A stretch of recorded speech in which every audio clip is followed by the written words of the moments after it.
Tigard City Council and Town Center Development Agency meeting to order. City Recorder Krager, please call roll. Youth Councilor Manini. Here. Councilor Shaw is absent. Councilor Schleck. Here. Councilor Wolf. Here. Councilor President Hu. Here. Mayor Lube. Here. If everyone will please stand and join me in the Pledge of Allegiance.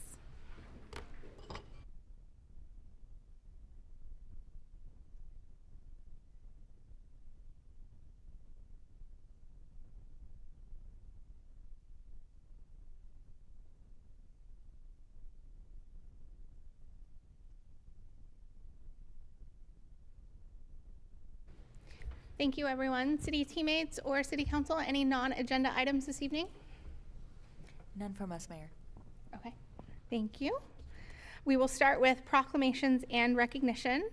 The first today is we have Banned Books Week, and we have the Library Director, Halstead Bernard, who is remote and will introduce this item. Welcome, Halstead. Thank you, Mayor Lube. Good evening, everyone. Mayor Lube, City Councilors, members of the Tigard community, and fellow Tigard teammates. My name is Halstead Bernard. I use she, her pronouns, and I'm the director of the Tigard Public Library. Thank you so much for proclaiming September 22nd through 28th as Banned Books Week in Tigard. Banned Books Week was launched in 1982 as a direct response to a sudden surge in the number of challenges to books in libraries, bookstores, and schools.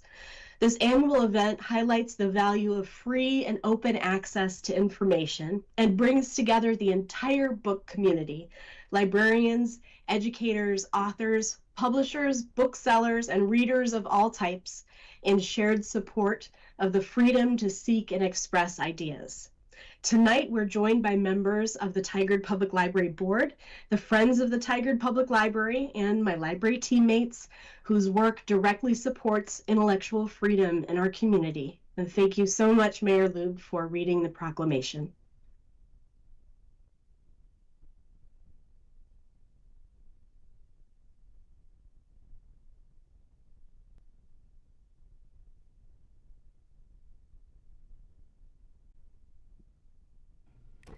Thank you. So Banned Books Week is September 22nd through 28th. Whereas the freedom to read is essential to our democracy and reading is among our greatest freedoms. And whereas privacy is essential to exercise of that freedom, and the right to privacy is the right to open inquiry without having the subject of one's interest examined or scrutinized by others. And whereas the freedom to read is protected by our Constitution, and whereas some individuals, groups, and public authorities work to remove or limit access to reading materials, to censor content in schools, and to label controversial views, to distribute lists of objectionable books or authors, and to purge libraries of materials reflecting the diversity of society. And whereas both governmental intimidation and the fear of censorship cause authors who seek to avoid controversy to practice self-censorship, thus limiting our access to new ideas. And whereas every silencing of a hearsay, every enforcement of an orthodoxy diminishes the toughness and resilience of American society and leaves it less able to deal with controversy and difference. And whereas Americans favor free enterprise and ideas of expression and can be trusted to exercise critical judgment, to recognize propaganda and misinformation, and to make their own decisions about what they read and believe, and to exercise the responsibilities that accompany this freedom. And whereas intellectual freedom is essential to the preservation of a free society and a creative culture. And whereas conformity limits the range and variety of inquiry and expression on which our democracy and our culture depend, and whereas the American Library Association's Banned Book Week Celebrate the Freedom to Read is observed during the last week of September each year as a reminder to Americans to cherish their precious freedom, and whereas Banned Book Week celebrates the freedom to choose or the freedom to express one's opinion, even if that opinion might be considered unorthodox or unpopular, and stresses the importance of ensuring the availability of those unorthodox or unpopular viewpoints to all who wish to read them. Now therefore be it resolved that I, Tigard Mayor Heidi Lube, proclaim Banned Books Week September 22nd through 28th, 2024 in the city of Tigard, and encourage the free people of Tigard to read freely and visit Tigard Public Library to enjoy materials representative of all the people in our society. Thank you.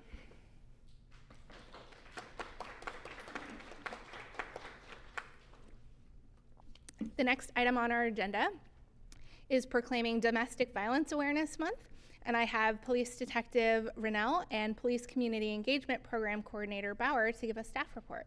Come on up. Welcome.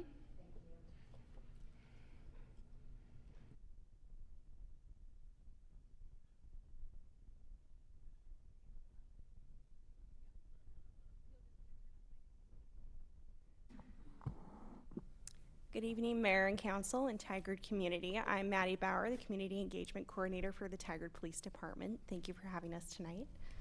Hi, I'm Detective Rennell. I'm obviously with the Tigard Police Department.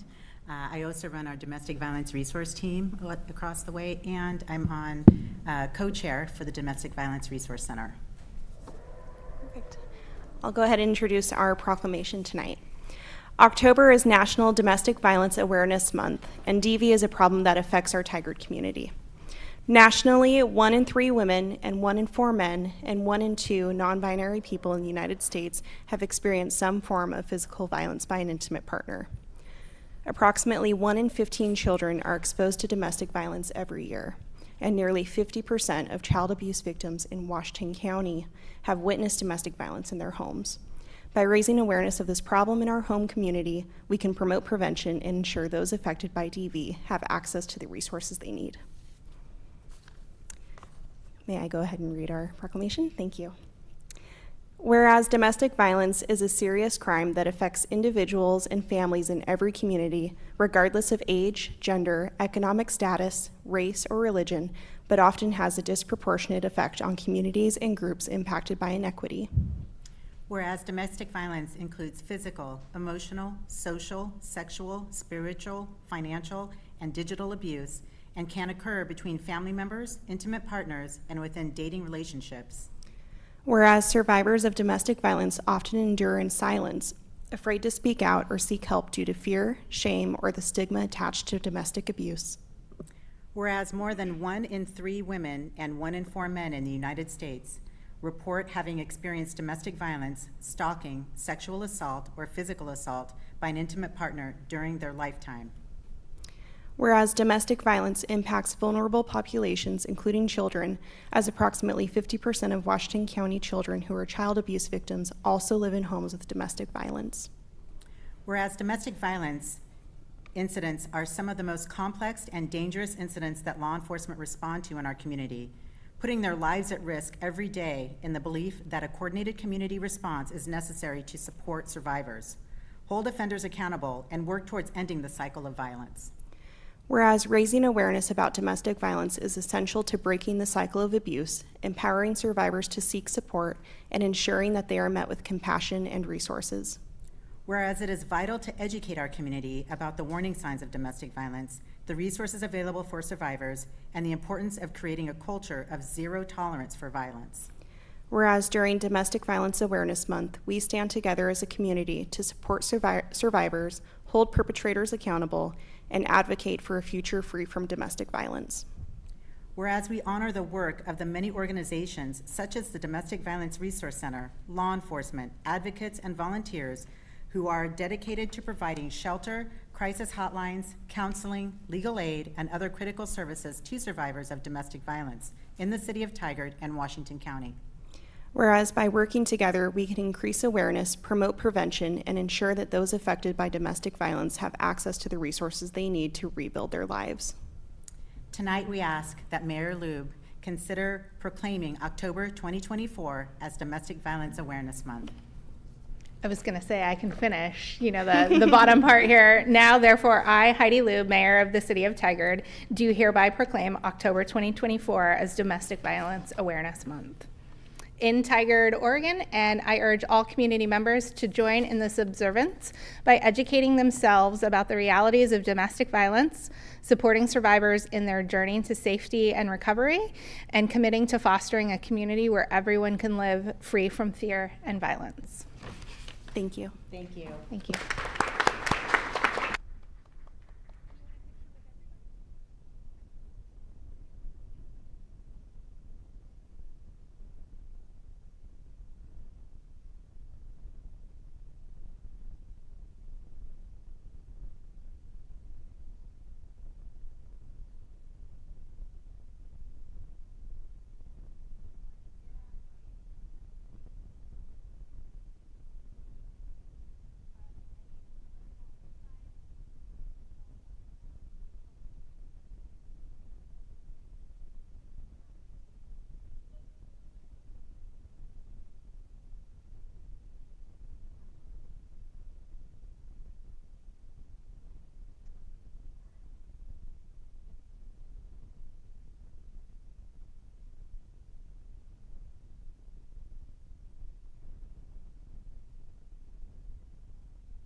We will now move on to public comment. If you would like to comment by phone or video, please log in by video or call in at 503-966-4101. And we will start with follow-up to previous public comment with Assistant City Manager Tritch. Good evening, Council. Assistant City Manager Tritch with a follow-up to previous public comment. We received one written comment last week regarding transportation connectivity and ease of access to TriMet, especially in areas of affordable housing in the Triangle. That community member received a detailed response from Principal Transportation Planner Gerke, and that was all the comments we received. Thank you. We did receive one written comment by noon yesterday, and that was from Lindsay Voorhees regarding Just Compassion funding and TCAC testimony. We do have one person signed up to comment in person, and that is Erin Fitzgerald. Please come on up, Erin. Welcome. We will put the timer up on the screen, and you'll just want to turn on, the microphone's turned on. And so, I'm going to be reading my statement. I emailed it to myself. yeah, no, that's great. Hold on just 1 second. Our IT department is quickly scrambling to get the timer up. And would you mind moving the mic closer to you? Closer to your mouth. Thank you. Thank you. All right, whenever you're ready. Good evening. My name is Erin Fitzgerald, and I live in Tigard on 90th Avenue. I've lived on this street since 2008. You're all likely aware of the increase in speeding on our city streets and the negative and sometimes deadly consequences from it. I walk my dog daily throughout the neighborhood, and I also walk to work at Bethlehem House of Bread, located on Locust Street, right across from Metzger School. There always seems to be someone going above the posted speed limit. Speeding is creating unsafe streets. I'm here tonight to ask for an additional speed bump on my street, 90th Avenue, and to get them added to Oak Street. Both streets are high pedestrian areas. Metzger Elementary is located on my street at the end of 90th. Another speed bump is needed to slow cars down before they approach the crosswalk and the speed bump added, and ultimately slow people down before they approach the school. I've nearly been run over several times. With the new apartment complex on Oak, there has been an increase in traffic, and with the soon-to-be new retirement community also on Oak next to it, I'm concerned traffic and speeding will only continue. I've seen cars going well above the posted speed limit on both 90th and Oak. Please let me know how we can continue this dialogue to get another speed bump on 90th and get them added to Oak. Let's hinder speeders and encourage them to drive slower for a safer Tigard. Thank you for your time. Thank you. Assistant City Manager Tritch, is there one of our teammates perhaps in the audience that could go ahead and pull her in outside and let her know perhaps next steps of what she might be able to do? As far as like reporting it on the traffic thing, and so we can take care of that in person? Thank you. Yes, Courtney in blue might be able to speak with you right now. Thanks. Excellent. Thank you. Thank you for coming. Mr. Vang, do we have any phone callers in the queue or anyone wishing to testify by video? No callers, Mayor. Okay, thank you so much. And we have Assistant City Manager Trich with the City Manager report. Thank you very much, Mayor. We've had a lot of events as our summer has come to a close and as we begin autumn. So just over a week ago, we had Street Fair in downtown Tigard. Our library teammates report interacting with over 550 community members about library and city services. We also had city teammates at the Tigard Farmers Market that same day who then went over to the Street Fair afterwards and had several interactions about many of the city's priorities. A couple of other updates from our library teammates. Just a note that this Sunday at 2 p.m., gardening enthusiasts can register to attend the Seed Savers Workshop. We have a seed library that's the talk of the town. I encourage folks to come check that out. We also had a wonderful open house this last weekend. The Public Works Police Department Facility Open House saw over 800 visitors. There was a lot of interest in an emergency operations center and an understanding that an emergency operations center is needed for our community and will be part of a new facility as proposed. Upcoming, we have the Fall Festival coming to Cook Family Park this Saturday from 10 to noon. And just an update that the boardwalk at Jack Park is coming together and is expected to be completed in a couple of weeks. Thank you very much. Thank you. Does anyone have any questions? I know despite the weather out there today, it is officially fall. Hopefully we start to feel it here soon. We will go ahead and convene as the Town Center Development Agency. So we will swap out our nameplates.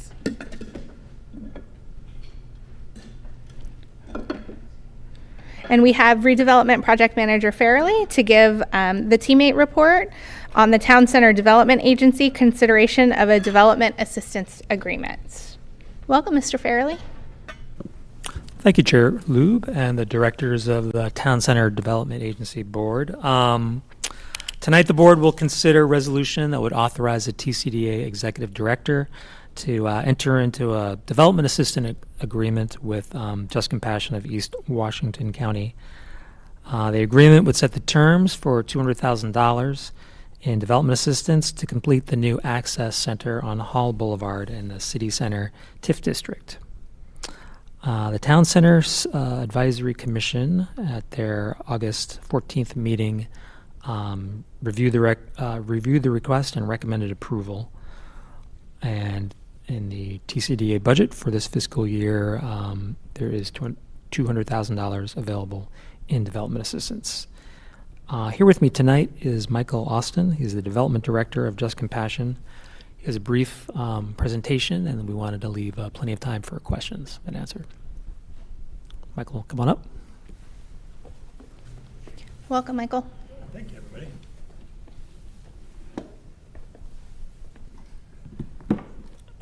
All right, we can go to the first slide. So I think it would be just good to give a broad overview real quick of what the entire new campus project will look like with the Access Center. So to start, the big building that you're seeing built that is pretty close to being done. We've got the framing up, windows are going in, and it's really just incredible every time we're in there. But it's a 60-person congregate shelter. It will accommodate 60 individuals overnight and up to 110 individuals daily. That's with the Access Center as well. It will serve as a severe weather shelter, and that is up to that 110 individuals a day. So any type of severe weather event, we can accommodate that for the city and the county as a whole. Guest service rooms will be on site as well too. I have some of the blueprints up here so we can kind of show you what those look like, but that's where wraparound service providers can come in. We can actually do a lot of those services, counseling, peer support, all that on site, which is a little bit different. It's very difficult sometimes to get our population and go places, and it's much easier to have service providers come in and actually do those services on site. The site will have a commercial kitchen, which is a huge upgrade. A lot of the times, shelters will just have like a little warming station, so an actual commercial kitchen where we can actually serve hot meals, which is really cool. And then guest activities. We'll have a gardening class, we'll have art classes, we have walking groups, meditation, all these things that are done on site by our staff as well too. We'll go next slide. So just a little bit about the growth and expansion of our team, myself being one of them. I started in February and we've already added 4 members to our leadership team, which is really giving us a little bit more robust understanding of how to address things and expand our services in a way that is thoughtful and that is actually looking out for the guests and the community involved. So one of my main goals when I came in here was to go out to our community district right behind our shelter, and then also Knoll Apartments and the neighbors around our area as well too. I've talked to all of them. We've done good neighbor agreements with quite a few of the businesses down the way as well too, and the Knoll Apartment. We're opening up a community response before our shelter opens up, where people can actually come in, chat with us, talk to us about questions, what they may want to know about the new expanded services and what that looks like for the community. So yeah, myself being a big part of doing that and making sure that we're being attentive to the community's response and the needs of what's going on in our neighborhood. And that talks about the good neighbor agreement. And then, the next big thing, obviously, again, it's just the growth. So we actually are expanding into Clackamas County as well, too, doing some more housing case management services. We're actually connected with this thing called HRSN, which is health-related social needs. And we're doing case management services through that as well, too, which is helping individuals who are on the verge of displacement or recently displaced and giving them a little bit of a stopgap measure. Let's go and do next slide. So this is about a month ago actually already, so it's a little bit already out of date, but you can see the framing's up. We're actually in a great direction according to the development team and the construction team. Spring of 25 is looking very good. We're hoping sometime around April, May. So far we haven't had any major last minute hiccups, which is always a great thing. Once the framing goes up. Yeah, knock on wood, yeah. Once the framing goes up, though, my understanding is it gets a little easier, so cross our fingers. And all the right-of-way and all that work is done as well, too, so we're going to stop closing down Hall Boulevard, which is another great thing to everybody out there. We'll go next slide. Just a little bit of a mock-up of what the campus will look like. We'll go next slide again. So here's just a big overview of the campus in general. On the left-hand side is Hall Boulevard, down below is Knoll. You can kind of see that everything is being recessed into the property. That's on purpose as well too. That is to keep people off of the streets for their safety, and also then to keep our services and the people in the property, which we believe will be better for the community and everybody around as well. We're having an awning, as you saw in that little mock-up as well too, making sure that the space and the community within there feels really comfortable for people to stay, engage with people outside as well too. I mean, not everybody wants to stay inside of a shelter, but then giving a space outside where it's away from the community as well is a big part of what we're trying to do. There is going to be a wheelchair access ramp too from Hall Boulevard all the way kind of into the center of campus. And then the shelter is on the north side there, and on the left-hand side, it's our current building, and just north of that is going to be an addition being built on, and that's going to be part of the access center with those guest service rooms as well too. We'll go next slide. And you can see there's parking as well too, which is a big point of emphasis. This is that our current building's on the left, and then on the right is the new addition. It will come with a access point there where individuals can come in and we can be greeted and chat about what kind of services they're looking for. And then those rooms up there are the guest service rooms. On the left-hand side, it's going to be laundry and storage, and then some shower facilities as well too. We'll go next slide. And this is the new main shelter. It's large, 10,000 square feet. Did a walk through it the other day.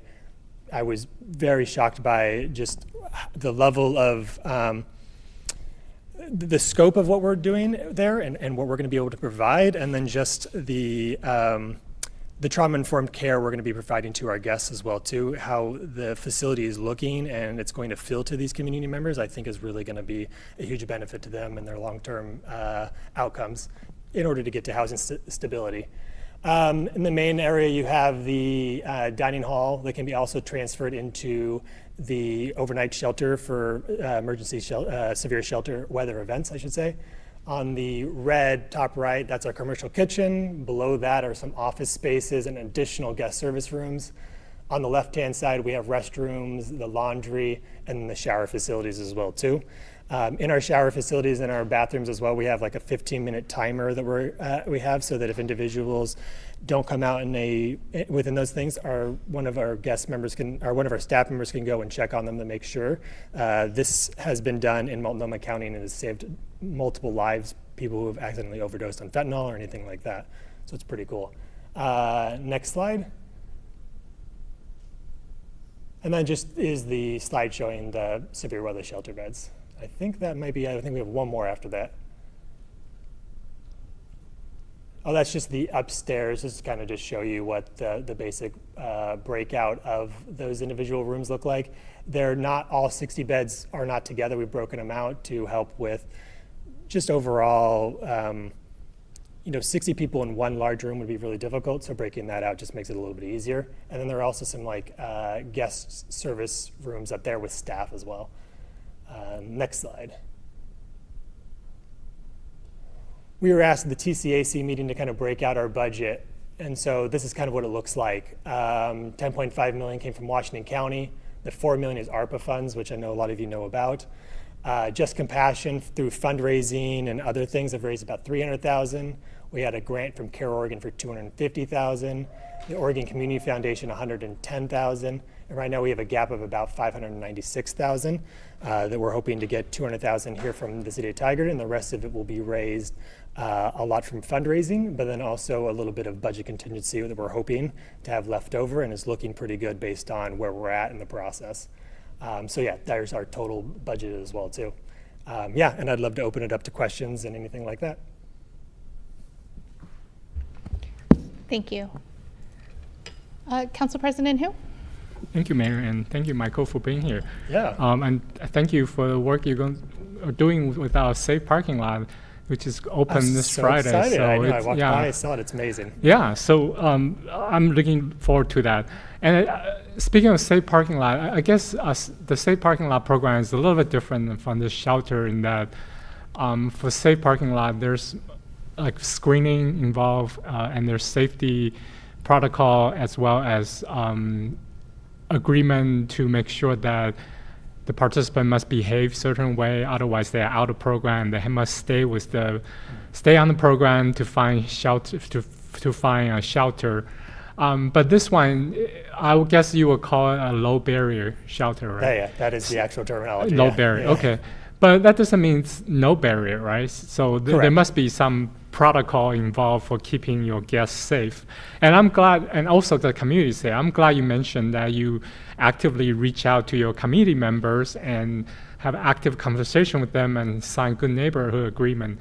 So let me start with your neighbors. So what are the most common concern you heard from the neighbor, and what have you done to address their concern? Or, for example, I heard they're really worried about one of your guests wandering to their parking lot because maybe it's right next door. Exactly. In that case, what do you tell them? Do you say you will work with them, or you just say that's your problem, or how do you address that kind of problem? All of them, I've gone through every community or business down below in the Knoll. They all have my direct phone number specifically and my Right. email address. So any concerns I ask them to do is to raise it with me specifically. And then what I do is I get our staff to go out there and actually talk to the individual. Okay. And get them to come back into the shelter and discuss these things.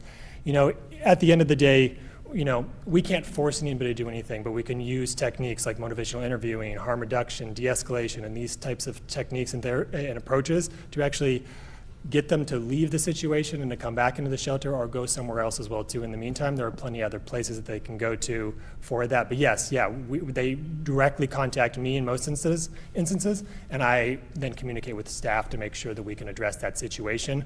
We also have routine patrols that actually go around the business park as well too, and the Knoll apartment, to just look to see if there's anybody hanging out there or anything like that, and they address that situation at the same. You'll see them. We have like the blue vests, so we've kind of really made sure we've identified ourselves, and they're walking around. So just to really make sure you understand that, if you see a blue vest person, it's not the, Walmart person, it's actually us going down there and doing that. Wonderful. Yeah. And I'm glad you're addressing your neighbor's concern.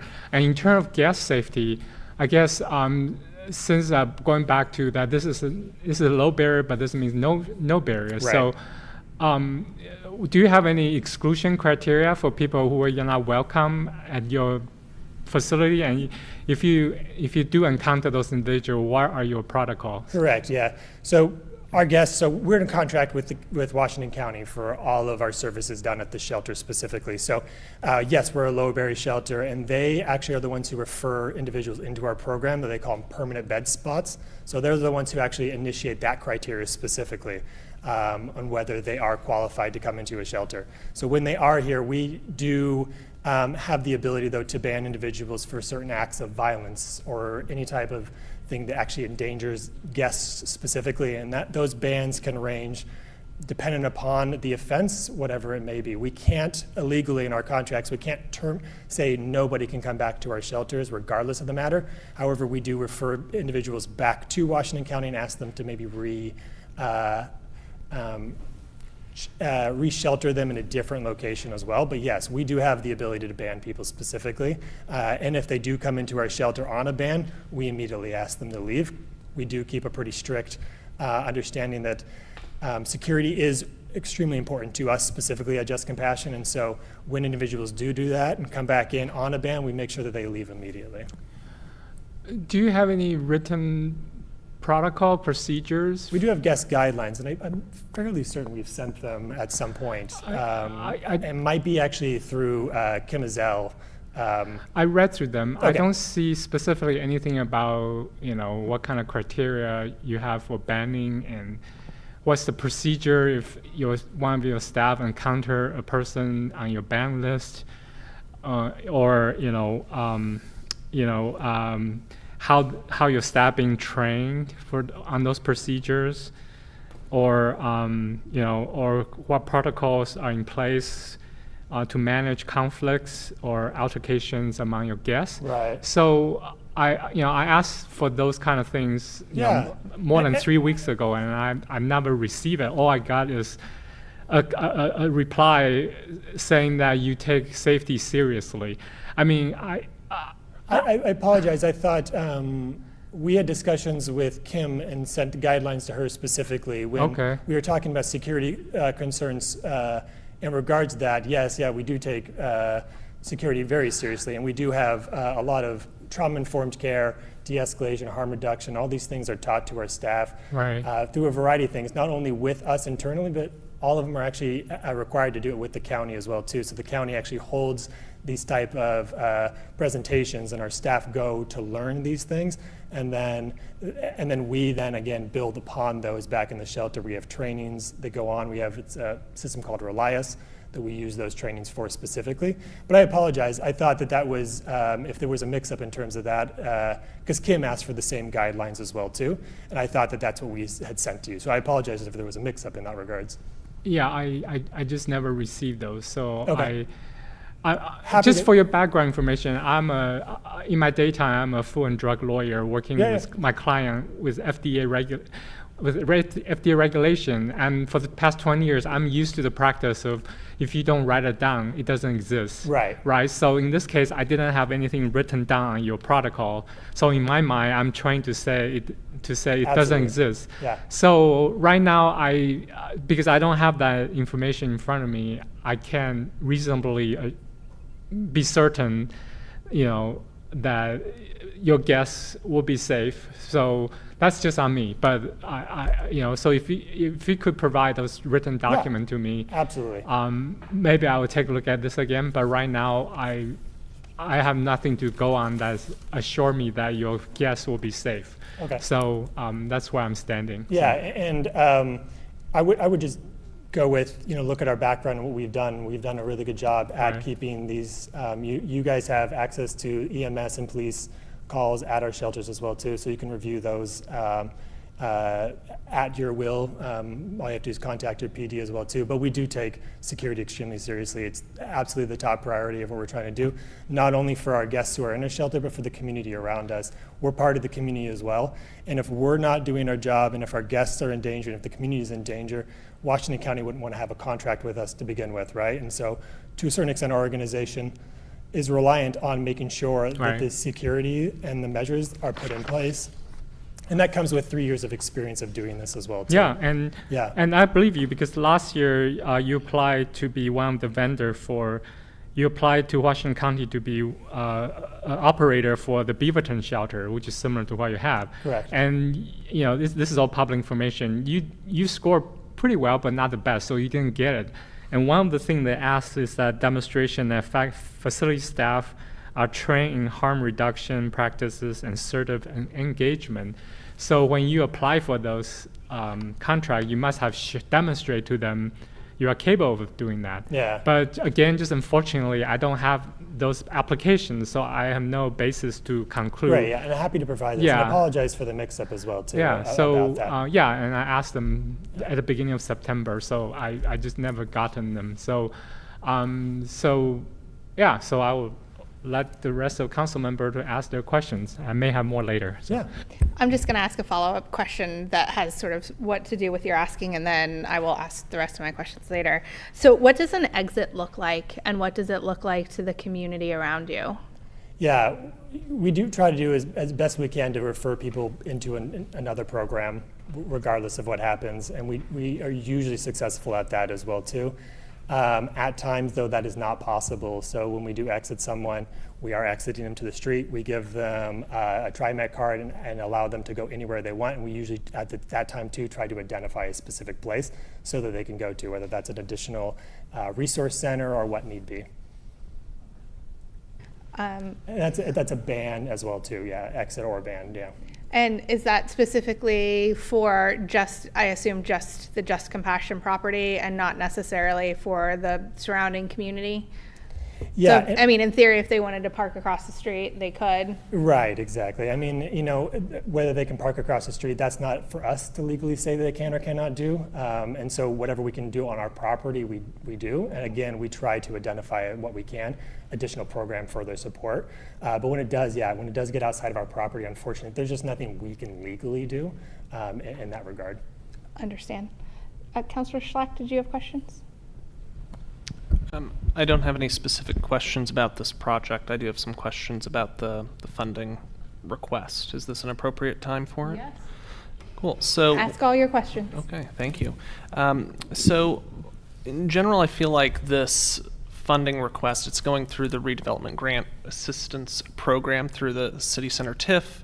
I got my adopted budget for the year, $200,000, pay TCDA 5.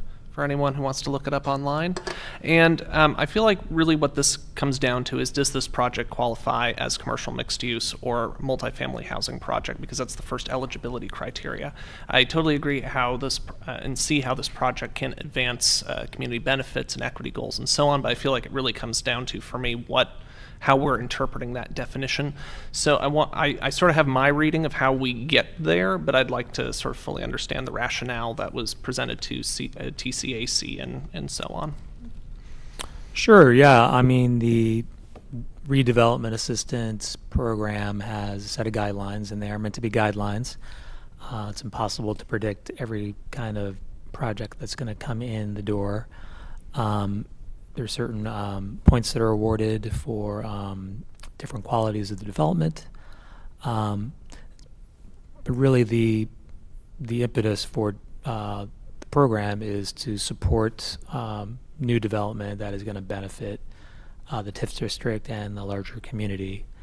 And under that overarching goal, although the shelter is not exactly commercial, it's not exactly multifamily, it's not a mixed use.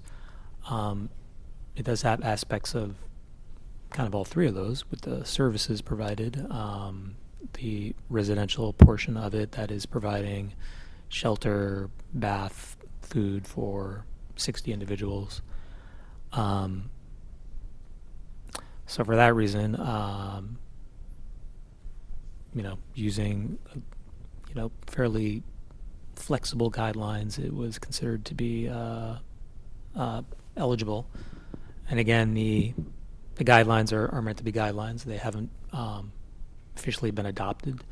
They are meant to, any project that comes in can get scored, and it's ultimately up to the board to make the decision whether to fund a project. So staff makes a recommendation to TCAC, the TCAC then makes a recommendation to the board, and the board ultimately decides whether it should be funded. Thank you for the explanation. How long have the guidelines been in place, roughly? I'd say 3 years. All right. And have there been any other flexible interpretations of that provision that may act as precedent in this case? Yeah, the Family Promise of Tualatin Valley and their purchase of the Quality Inn.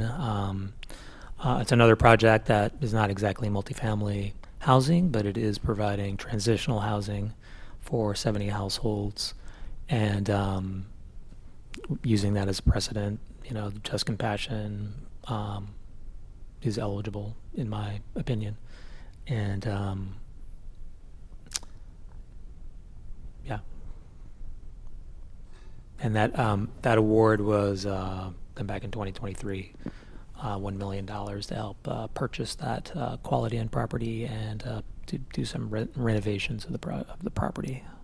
So now doing a very successful job in transitioning families and adults out of houselessness. Thank you. Those are my questions at this time. Youth Counselor, did you have any questions? Yeah. I was wondering, so someone goes into the program. Are there any programs inside of it that helps them get a job or get housing additionally after it? And is there like a time limit for how long they can stay, or like an expected end product that you're hoping that that they can achievably get to? Yeah, so 100 days is kind of what our metric is with the county. So that's the metric they impose on us, and we uphold as well too. Yes, when everybody in the shelter, it's kind of a complicated process, but everybody in the shelter should have some type of case manager. That doesn't always come with our agency. A lot of agencies refer out, the county refers individuals in shelters to other agencies as well too. We do at times have individuals who are in our shelters who are also part of our case management services as well too. But yes, all those things, employment, legal help, any type of financial assistance that we can help with, peer support, all sorts of things under the umbrella, medical, anything like that, yes, those are all provided with those connection points as well too. It's a great question. Counselor Wolf. Thank you, Mayor. Thank you, Sean and Michael. A lot of great conversation already, but I do have a few more probably on the finance side. I'll start, Sean, actually with a follow-up to your example with Family Promise. So thinking about the line item budget, but that would be a different funding stream, right? The million, that wouldn't have been like a similar, or was it that budget plus additional dollars? I'm trying to pull my brain back to 23, and just to make sure it's not a little bit of apples and oranges, if that makes sense. Well, that was in the Triangle TIF district, and there was money budgeted in the redevelopment assistance program sufficient to cover that. To that scale, okay, Yeah. So that helps. So thank you for clarifying that with me. And so my questions will be more along on the finance side. So kind of continuing in development assistance, I think what I wonder about and concerns me a little is just being in the first quarter and designating 100%. So Sean, remind me what would be a typical year? Is that distributions at a smaller scale for smaller developments, and that we span that across, or how does that typically work in a year? Yeah, most of the action has been happening in the Triangle, and in that case, there's a lot more TIF available, and so we've been able to budget more per year. The city center, we're a little constrained with our TIF income right now just because of the expenditures on the Universal Plaza. So there hasn't been as much development in the downtown just because of, I think, the nature of downtown, where there's not a lot of easily redevelopable properties. Triangle, you see more former single-family houses being consolidated, and those can be consolidated relatively cheaply. So that I think the main reason why more mixed-use and apartments are being built there. In downtown, most of the buildings are in use by businesses, so there's not really a lot of incentive right now to redevelop. The Family Promise, Just Compassion project is on couple of the properties that were very undeveloped and underdeveloped, I would say, and in fact lacked sidewalks. So we're now getting good street improvement and sidewalk built out. But looking in my crystal ball, which is not perfect, I'm not seeing any new development, new building development coming in the downtown. Remember, our improvement grant program is a completely separate program. Yeah. And there is a lot of interest in that, and we have been funding a lot of businesses to improve their businesses and to attract new businesses to the downtown. But in terms of an all-new building, I haven't heard of any that are in the planning stages. I do keep my finger on the pulse of pre-apps that come in, and if I hear about developers interested, I try to follow up on that. So I haven't heard of any of those coming through and would be in the pipeline for this fiscal year. Okay, and I appreciate kind of the distinction and the reminder of how the Triangle is different than Town Center. Michael, did you want to say something? Okay, so this is a question probably more directed towards you. So I know we've had a variety of exchanges just trying to understand the budget, and particularly the budget shortfall right now, which is the 596, I think is what you showed in the presentation. And one of the options was looking at the contingency fund. So can you tell me, is that 10%? Is it $1.5 million of your total budget, or what percentage do you have set aside? And I know we as mayor knocked on wood or Formica or something in hopes that nothing goes wrong. Just to what degree of confidence or what kind of true dollars do you have for flexibility? Yeah, we're thinking none of this again is written in stone, but we're thinking at least another 200,000 from the contingency specifically. Should feel pretty confident about that. A lot of this depends on the last of the lake here, and they have to pour the cement and on the ground as well too, which is a huge cost, and whether that comes into things. We've already incurred an extra $60,000 last week for, I can't remember, our development team talks a lot of fun things and numbers, and I kind of get lost at times, but we did incur another $60,000, which lost that, but they're still feeling pretty confident about 200,000 is pretty easily obtainable from that specifically. So then of your gap, and then clearly you're here requesting for 200K. And I know that was conversations that the Town Center Advisory Commission, asked, what are those other potential buckets of money?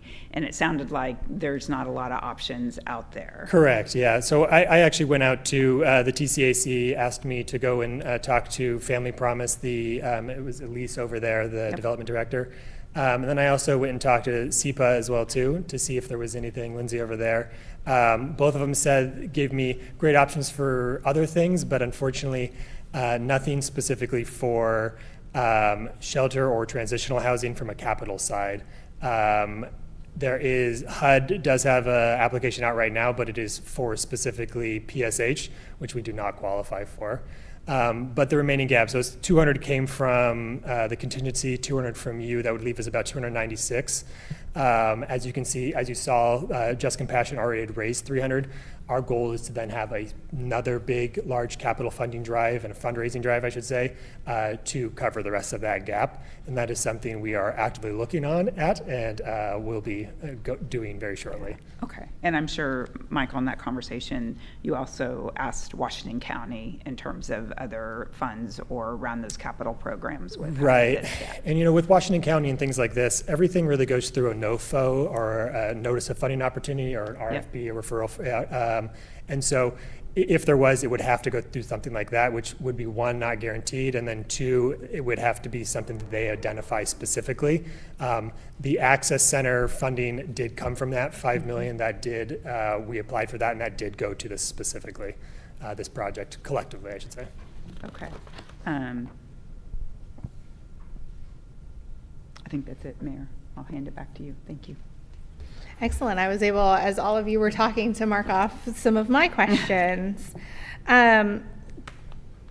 So the gap was sort of created, from my understanding, from not realizing what had to be paid for with this development. Can you talk to me about how that happened, as far as some like not being eligible for a waiver of SDCs and having to like put in sidewalks and those sorts of things? How was that missed? I don't think anything was missed. We originally started this concept with ARPA funding, $4 million, and then we asked the development team at that point to then give us something.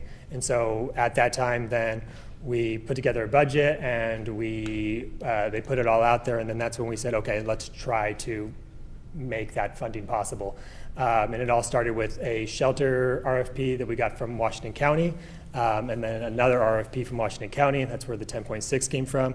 We reached out to some of the big partners around there, Carroll, Oregon, OCF, who have all contributed to this project as well too, from a multitude of different ways, and whatever we could find, we went after, let's put it that way. But there was nothing where we over budgeted. I've always been trying to reach something specifically. Okay. Thank you. That's helpful. Yeah. What would this look like if you had a funding gap? What wouldn't be funded? Like if you get to the point where you can't, maybe this doesn't pass or you can't fundraise, what does that look like? Yeah, I mean, we're hoping, be difficult, let's put it that way.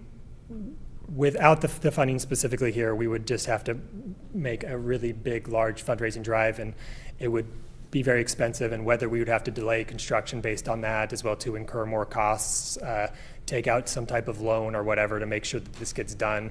Regardless of the matter, we believe people in Tigard need a place like this. The Houses community is large. The PIT counts don't represent any justice. Our executive director, Vernon, always likes to say if there's one person that they've identified, there's 2 or 3 others. On top of that, as housing affordability skyrockets, more people are being displaced in housing. We're finding it harder to stop everybody from falling through the cracks, and people are becoming unsheltered, and then we're having our street outreach team reach out to them and bring more people in. We're finding that our shelters, while we have a cap of 60 people on a overnight, we're finding that the day shelter rates are getting higher because there are more people out there needing these type of services. So yeah, we'll find a way regardless of the matter, but it would definitely help, and being in Tigard and being supported by the city of Tigard, we would really be excited for that, and we've always had a great partnership with the city here, and we would love to just continue that as well. Thank you. Those are my questions. Does anybody have any general follow-up questions? I think what I'm struggling with, I didn't see anybody, so I'll just start, maybe not the question, but the discussion part of this, and get it kicked off. I'm really struggling with this one, and it surprised me how much I am struggling with it. And I think part of it becomes, I understand the argument that it's apples and apples to what happened with the shelter and the Tigard Triangle, but for some reason it just doesn't feel that way to me.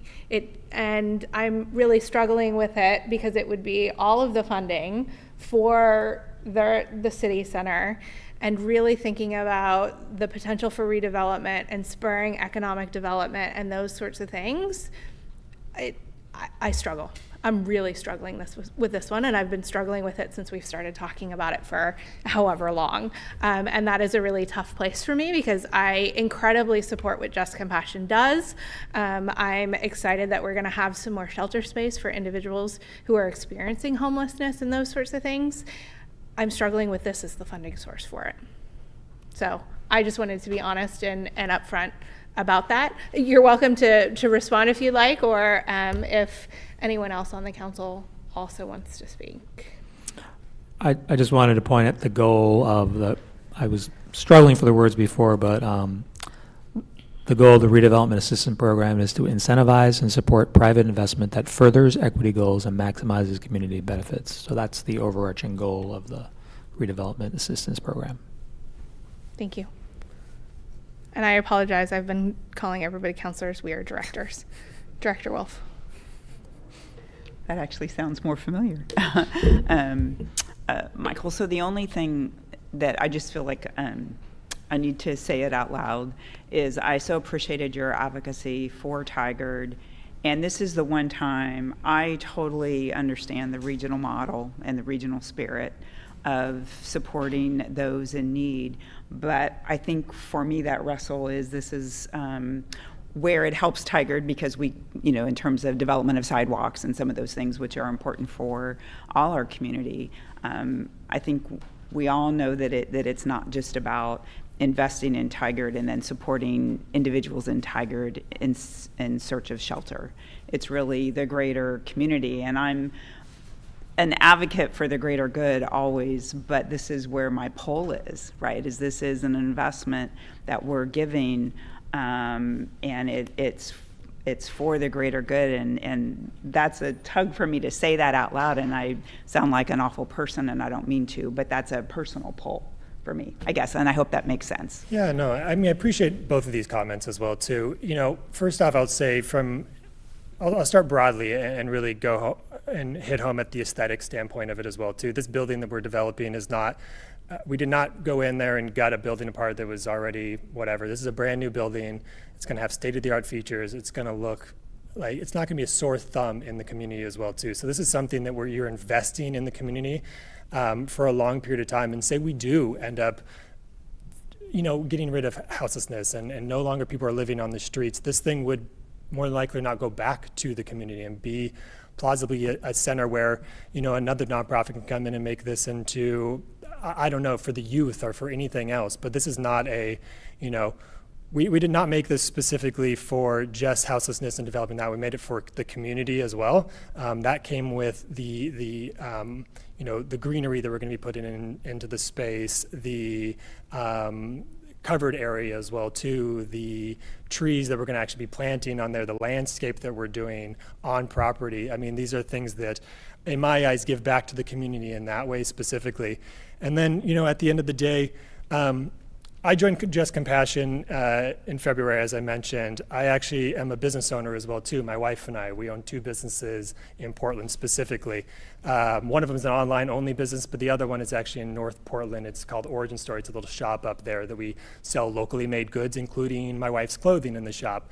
So I decided in February that I was going to take a step away from that, and actually I only then looked at organizations that were addressing houselessness specifically, and I only applied for 2, Just Compassion being one of them. And I was really struck by what they were doing from a community standpoint and what they and what we could do to affect a community. And at the end of the day, this money, while yes, I agree, it takes all of the financial assistance away from any of the other businesses going forward, but this is going to help all the businesses as well too. We're going to be taking people off the streets, away from individuals who are sleeping outside, and putting them into a shelter, and then addressing that in a way where we put wraparound services around them, and we actually help them move forward and actually get back into society and find housing stability, find employment, and get them back on their feet. In my eyes, that's where I think this kind of works together with what you guys are trying to do. Because yes, it's for the business, but this also is the same thing as well too. We're going to have more workers to be put into these more small businesses and do things like that. So in my eyes, that's where I see it as, and coming from a business owner myself.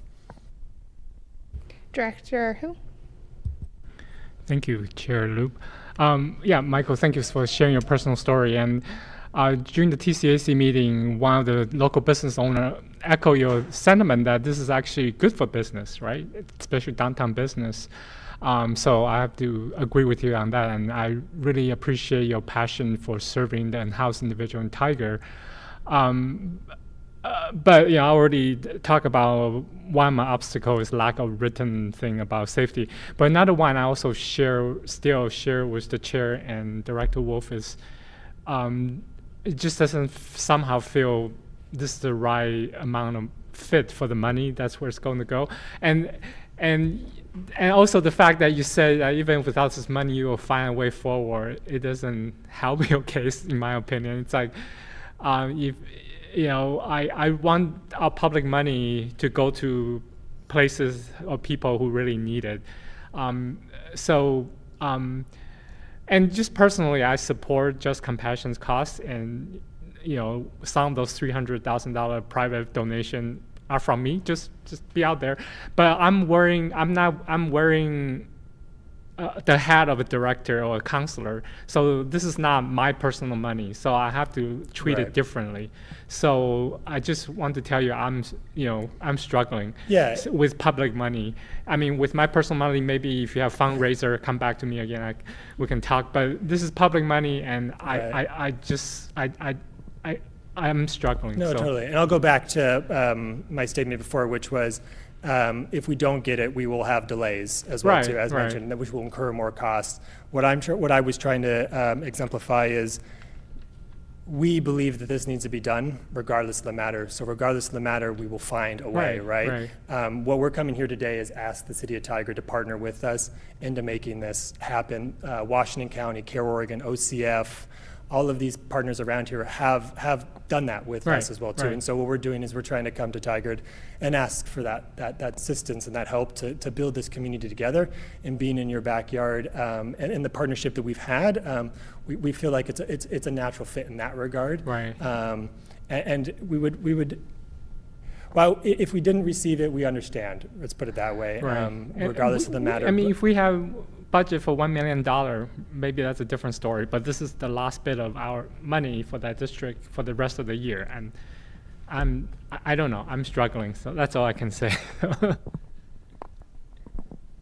Director Schlack. Thank you, Chair Lube. Yeah, I want to echo the thoughts and reflections of my fellow directors up here. See, I said directors.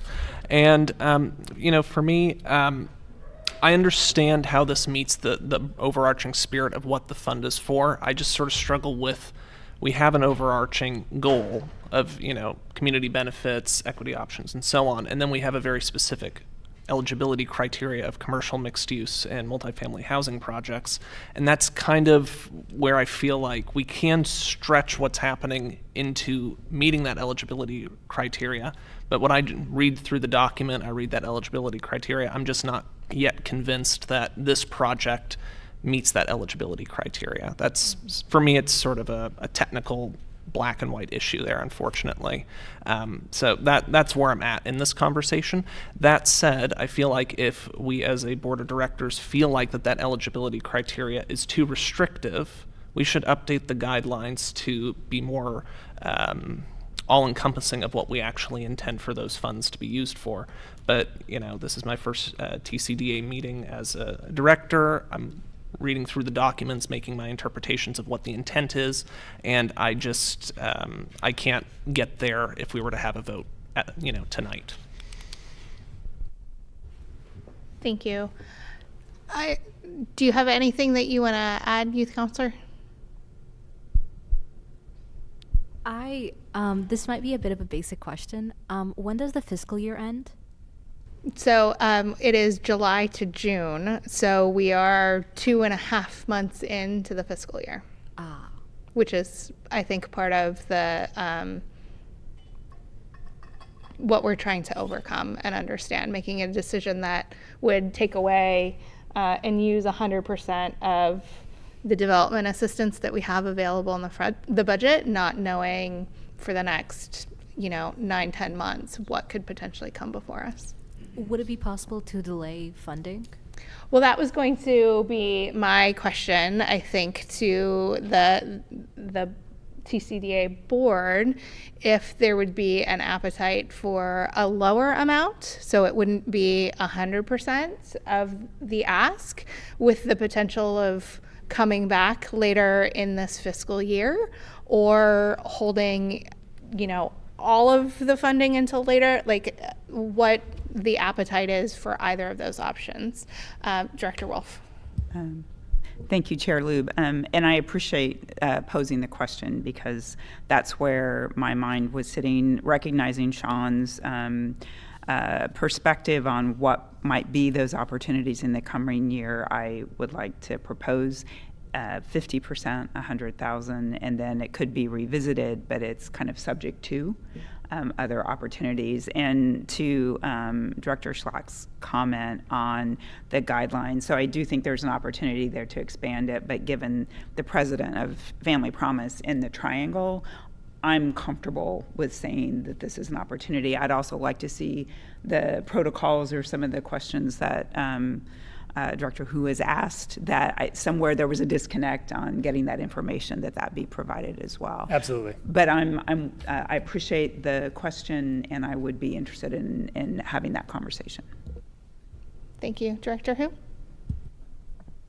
Yeah, I think the issue granting 100,000 tonight is I will still don't have the document in front of me, so I will still vote no just because of that. So if we can wait to have that document and even vote on the 200, and maybe we have another director joining us later, or two more. So yeah, so I would not vote yes on any amount tonight, so because of lack of information.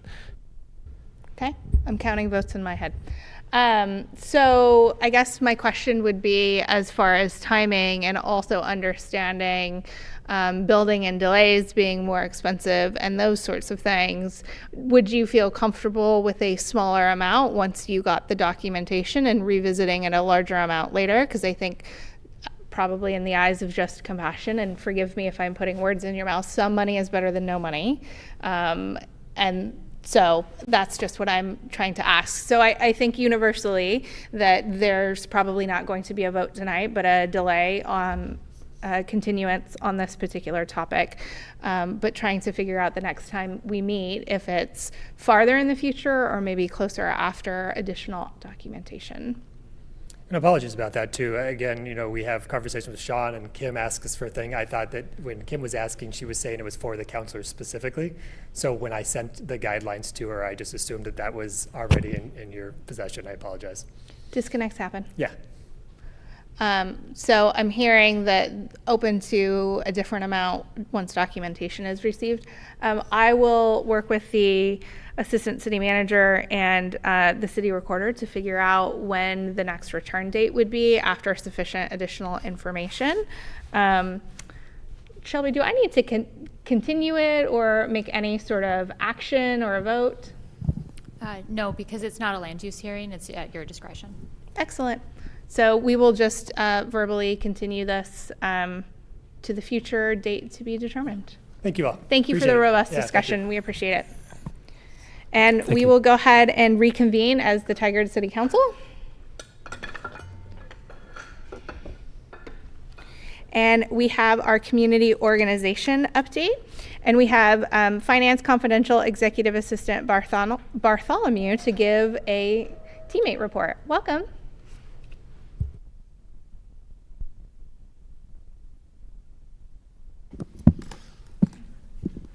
Hello, Mayor and Council. I am Lindsay Bartholomew, the Confidential Executive Assistant for the Finance Department.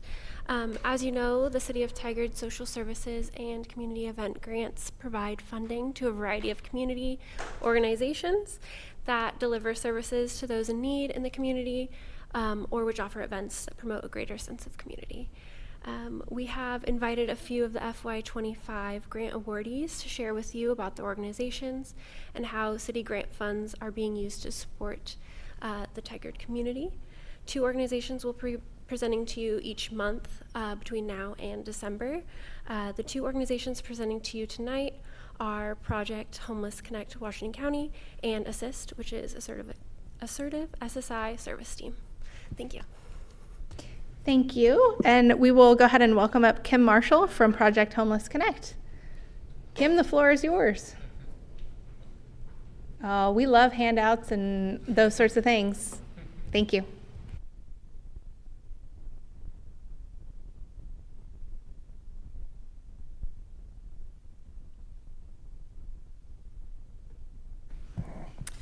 Good evening, Mayor and Council. Thank you so much for having us. I'm really pleased that I'm here with a general thank you, because that was a robust conversation. And Councilor Schlack, you don't know me, but this is not out of character. I can't express enough how deeply we need these shelters beds in Tigard. Ultimately, throughout our county, there is a system-wide plan in place to put shelter beds throughout our county: Cornelius, Hillsborough, Beaverton, and Tigard. And we're really looking forward to these beds coming online sooner than later as we continue to engage with our homeless friends and be able to give them the appropriate access to services that they need so we can walk alongside them on their journey to self-sufficiency, which ultimately is housing. That's where we're going.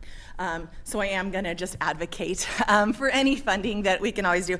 I appreciate your investments continuously into this really important issue: Family Promise, safe parking, Just Compassion. You're going to hear from Assist, Project Homeless Connect, the investment in time and energy of Chief and his officers. And so thank you for acknowledging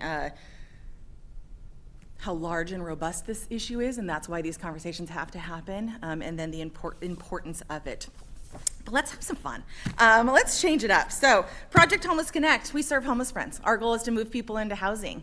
We started back in 2006 when a Washington County resident saw a model called One Day Events, Project Homeless Connect One Day Events, where you bring critical services together in one space and invite the homeless friends to receive those services. That happened to be me. And so we brought this model to Washington County, and we've been doing it ever since, with a little hiatus because of COVID. We really didn't want 500 people in the same space.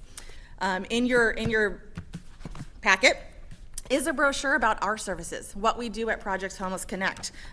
So we started with our one-day events, and now we're really robust with all of our services. And so we have an outreach team, Access Center, peer mentors, shelter, including inclement weather shelter, and our housing program.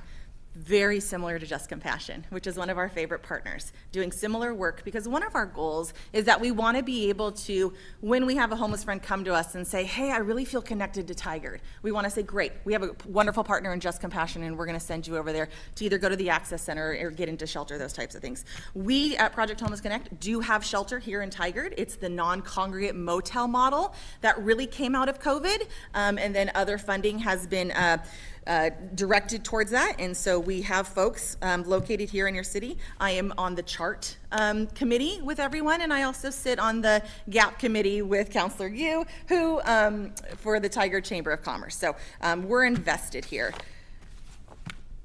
Thank you for your investment in our one-day events. These social services grants are really important, and we're just so thankful that you guys, the committee, which Councilor Wolf was on, saw the importance of this. And so coming soon, November 8th, we will be at a local church doing just that, bringing all the critical resources together into one space and then inviting our homeless friends to receive those resources. It's a pretty fun day. Mayor came out last year and kicked off the day for us, and we'll be doing that again, which we so appreciate, because it does take the entire community to really invest in this issue. So you're all invited. Stop by, come see what we do, meet some folks. One of the things that we know about this issue is the best way to make change is to break people's hearts. And to break people's hearts, you have to hear the stories. And hearing those stories from those individuals sleeping on our streets, the men, women, and children on our streets, is really the way that's going to connect best. And we always want to, we saw Just Compassion's mission, be heard, be seen, be known. Exactly. We want people to know that they are worthy of being in community. And just because they sleep on our streets, that doesn't take anything away from that. So our one-day events try to just do that. I gave you a couple quick snapshots. So after a one-day event, we do an overview. This is what we did at this one day. I gave you Tigard's from a year ago, and that was the first time we were back in Tigard since COVID. And then Beaverton's from just a few months ago during the summertime. We do one-day events now. We do them kind of on a rotation between Hillsborough, Beaverton, and Tigard. Tigard's is always in the fall, Hillsborough in those winter, February, March timeframe, and then Beaverton during the summer. Again, we're just trying to meet people where they're at along their journey. and make sure that they're connected to those resources. One of the cool things about these events, particularly after COVID and Zoom came into our lives and Teams, it's a great networking opportunity. We have sometimes 60 plus partner agencies in the room together, and we see each other a lot over Zoom, but just being together to be able to network and talk and chat and come up with more solutions for our homeless friends is a really, really fun added piece to this, along with serving our friends. And so the quick snapshot of our event last year, you can see we asked people where they slept the night before. We think it's an important question to know where they're from. We dive into the data quality around race and ethnicity, and men and women, and who's the head of household, who's already on benefits.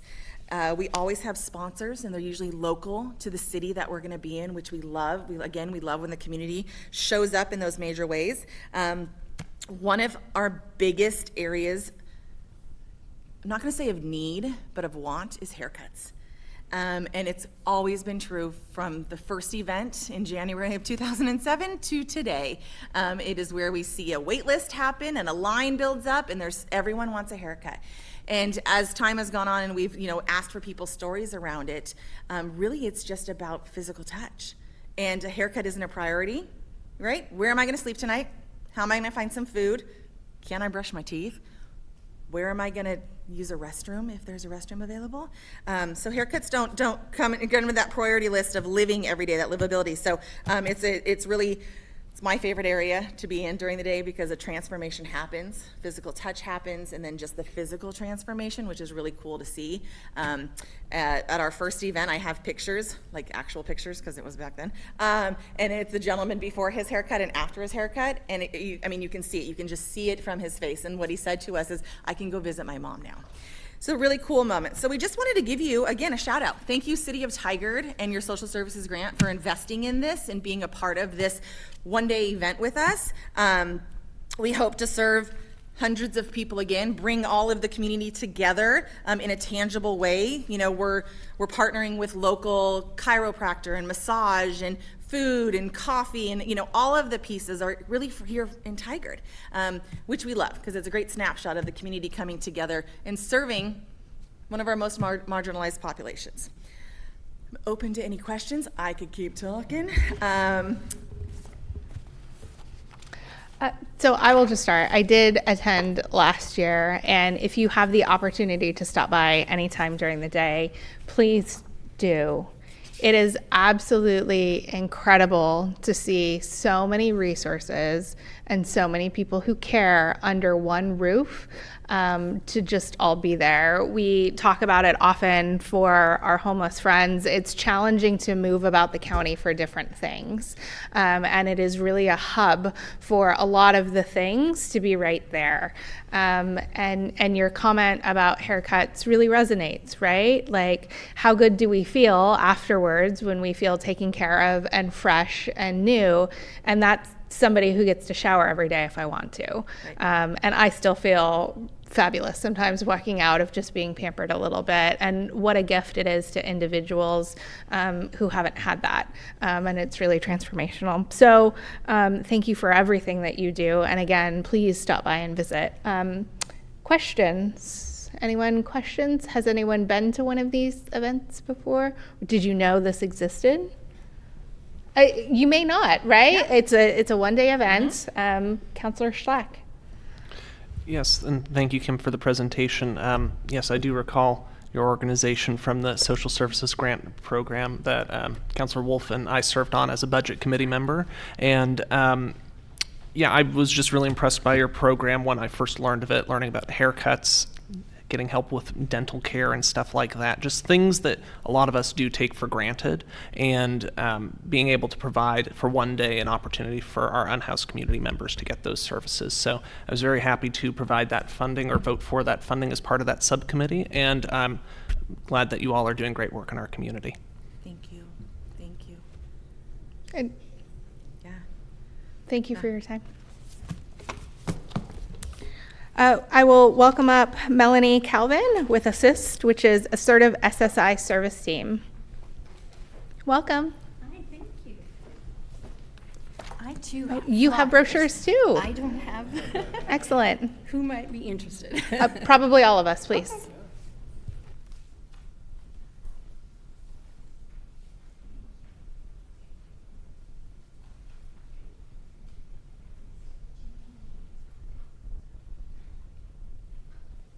And there's extras if others might like. I am super honored to be here. It's a first. When I speak in public, I get emotional. So you're gonna have to forgive me. I'm a tough cookie. I am a pioneer. But when it comes to talking about the people that we serve, I'm quite emotional, and it's just, I can't help it. So please forgive. So I grew up really poor, single mom, raising 6 kids on welfare in the 60s and 70s. And I can't imagine anything worse than becoming sick with no money. So I founded Assist after I was a paralegal at a disability attorney's office. And I helped him build a huge caseload. And within 3.5 years, I realized that he was not prioritizing the sickest of the sick and the poorest of the poor.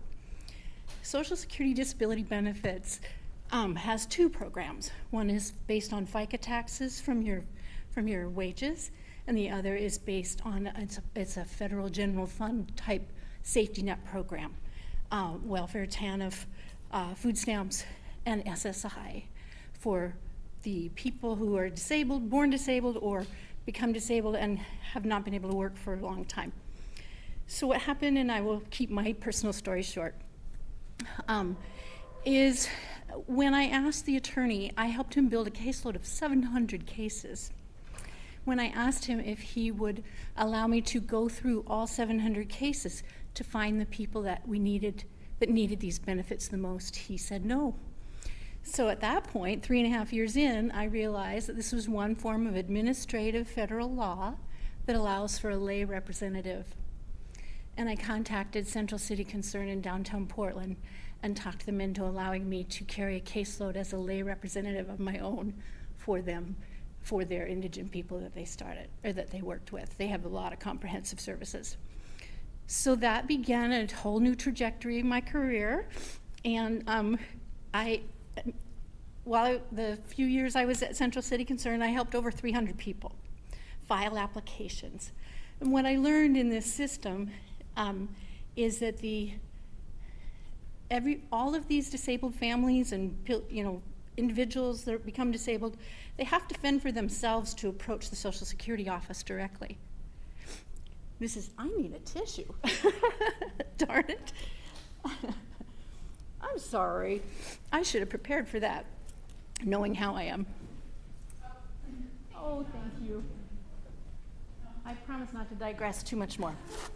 So, thank you.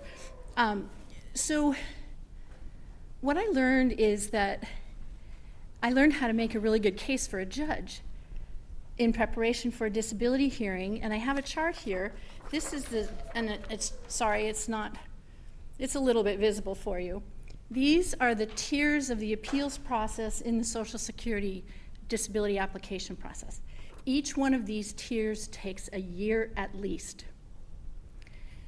So what I learned from that attorney is to make a case at the beginning of the application just as rock solid and developed with medical evidence as I would at 4 years down the road sometimes for the disability judge. And our success rate in this model is tremendous. The national average for people applying for disability benefits is 30% of the people that apply that are approved for benefits without any appeals. If the case gets to the 3rd tier in front of a judge 3 years later, they only have a 50% chance of being approved there. So our success rate, and thanks to your support, we are still going. You guys have approved benefits or approved grants for us for 6 years, and I could not be more thankful for that. We've had a very difficult time getting any other funding from larger government agencies. City of Tigard, City of Beaverton, City of Hillsborough, and now City of Lake Oswego are supporting us. But the SHS funds, that the larger, both Multnomah County and Washington County, have not found a place for us yet. But in answer to your question, you know, when they go into the shelter and does the shelter staff help them look for jobs? So many of the people in those shelters can't work and should be looking at disability benefits. But it's a gauntlet that's monstrous, basically. So this model is rock solid. When I founded Assist, it was actually my second team of non-attorney reps. It's a hybrid position, both legal. We need to know all the rules around SSD and SSI, as well as deep hand-holding case management. So there's a lot of disability attorneys out there.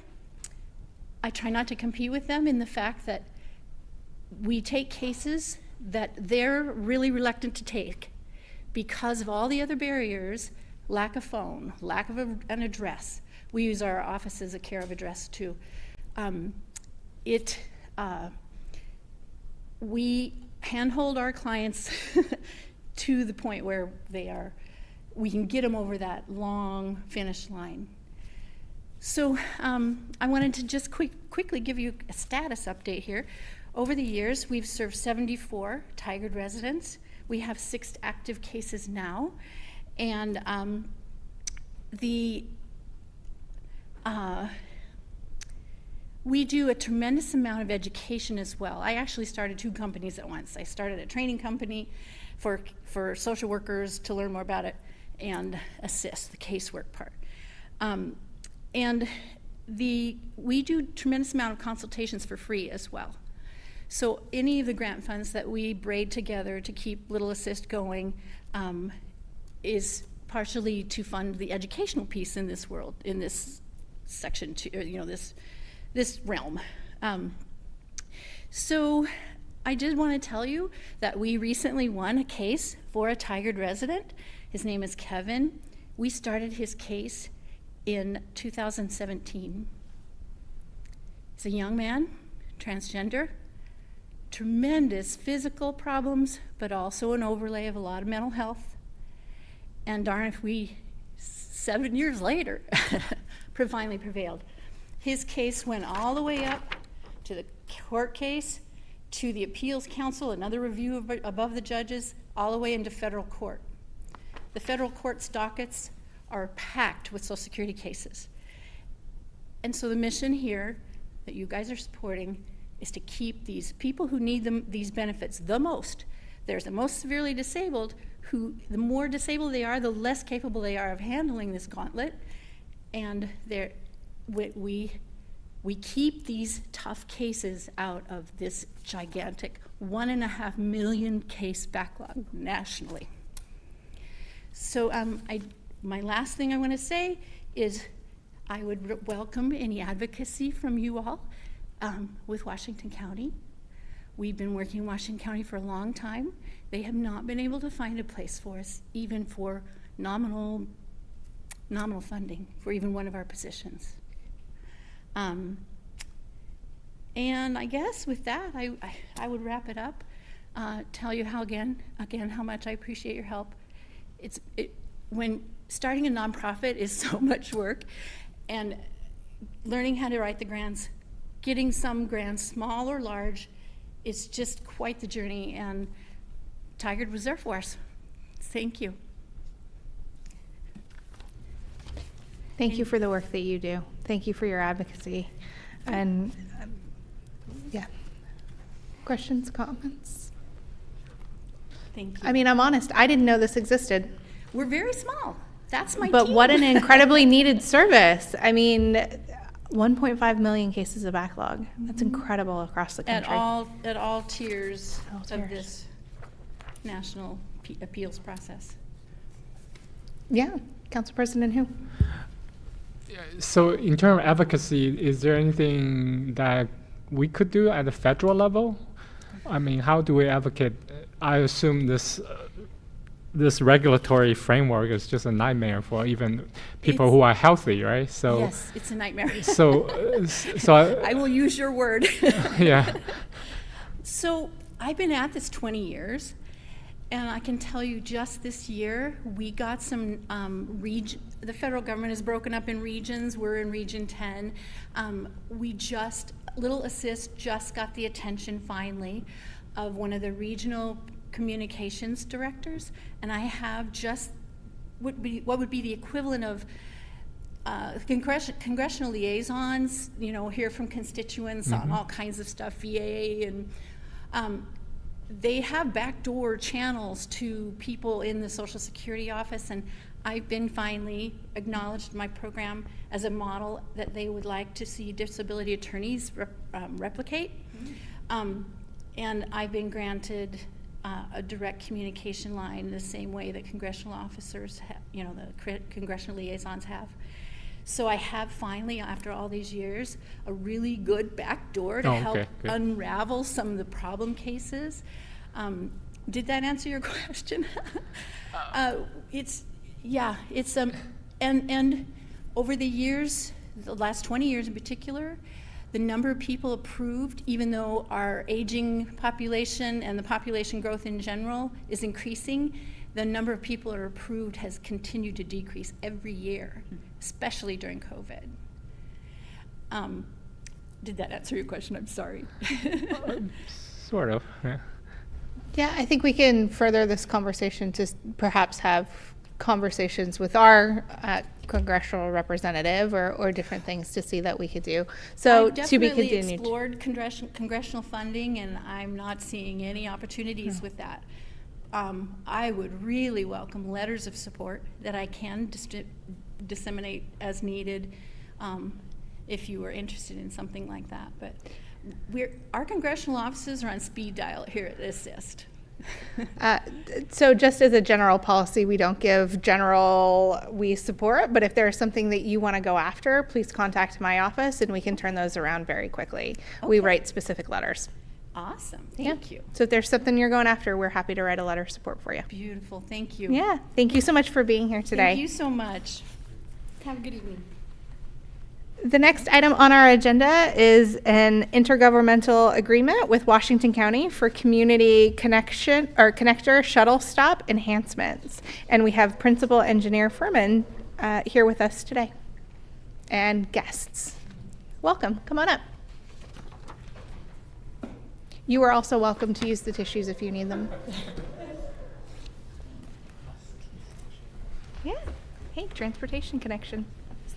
This is already on. Okay, perfect. Good evening. So this is really all going to be on them, so I'm just going to introduce them and then let them do their thing. But they're going to be sharing with you about the Ride Connection King City to Tualatin shuttle and stop enhancement project. And we have over here Riza Farhoudi, and he's the senior planner at Washington County. And then we have John Whitman, and he's the planning supervisor for Ride Connection, and they've been working on this project together. So I'll switch with you so you can have the spot up here.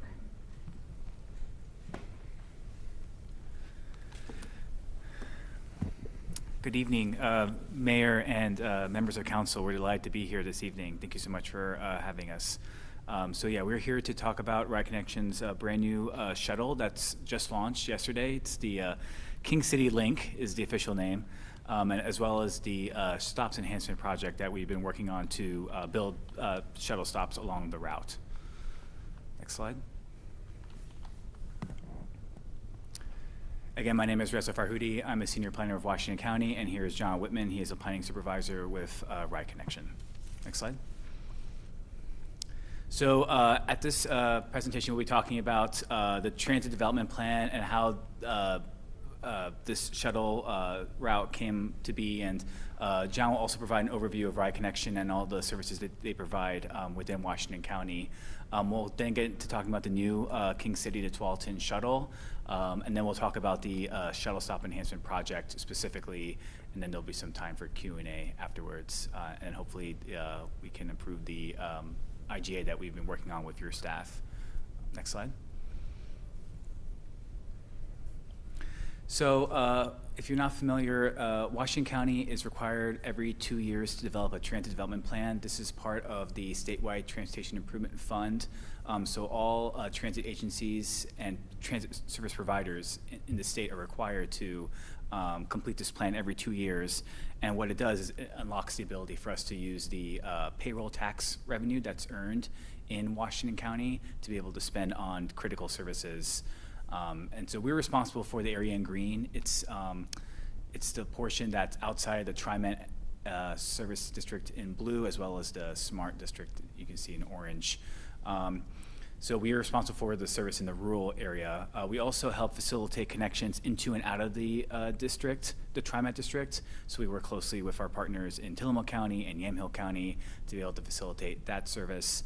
And then we also provide community connectors in within the TriMet service district that are not well served by their services today. So Ride Connection operates shuttles in Forest Grove and Cornelius, in Hillsborough and Tualatin, and this is the first time that they'll be operating a shuttle in Tigard and King City as well. Next slide. So we contract with Ride Connection to operate these shuttle services. They are a private nonprofit organization. They help leverage funding sources from a variety of different, whether it's private, local, federal, or state. And they also take the lead on our community partnerships and engagement with community organizations. Next slide. And so now here's John, who will talk more about everything that Ride Connection offers. Thank you, Reza, and thank you, mayors and members of the council for having me this evening. So again, my name is John Whitman. I'm the planning supervisor with Ride Connection. We're a private nonprofit organization that's been around since the late 1980s. We emerged out of recommendations from a TriMet citizens advisory group that was looking at the transportation needs that were not being met at the time of older adults and people with disabilities. This predated the ADA, so there were not great options, great accessible options for older adults or people with disabilities. For much of our history, we have mainly served that population. However, starting in 2009, we began operating public transit services throughout Washington County, as Reza mentioned, in areas not well served by TriMet or in the rural area. Once House Bill 2017 was passed and the creation of the payroll tax, we partnered with Washington County to continue to provide those options, and that provided a stable revenue source that also allowed us to grow these programs and start new programs in areas that we had not previously served. Next slide, please. Just a little more detail on the various programs we offer throughout Washington County. We have those community connector shuttles. I think Reza gave a pretty good overview of those, and we'll be going into further detail on the new King City to Tualatin service. But we also, for decades, have operated various transportation programs for older adults and people with disabilities. This includes a volunteer driver program that matches volunteers with vulnerable residents in need of transportation. We manage a fleet of 130 accessible vehicles, and we share those with nonprofits throughout the region and manage a network of nonprofit transportation providers. We provide general door-to-door demand response service to folks in Washington County, rural and urban residents. Folks call into Ride Connection Service Center, go through an intake process to determine their eligibility, and then can access transportation from their door to any number of destinations. It could be medical appointments, it could be grocery shopping, it could be cultural opportunities, any number of trip purposes. And lastly, we offer mileage reimbursement to family members, friends, neighbors of older adults or people with disabilities. These are folks who might already be lending a helping hand to their neighbor. The mileage reimbursement helps them to continue to provide that service. Next slide, please. All of these services, I would say especially our community connector shuttles, provide a number of benefits to the community. Overall, they enhance quality of life and provide community connections.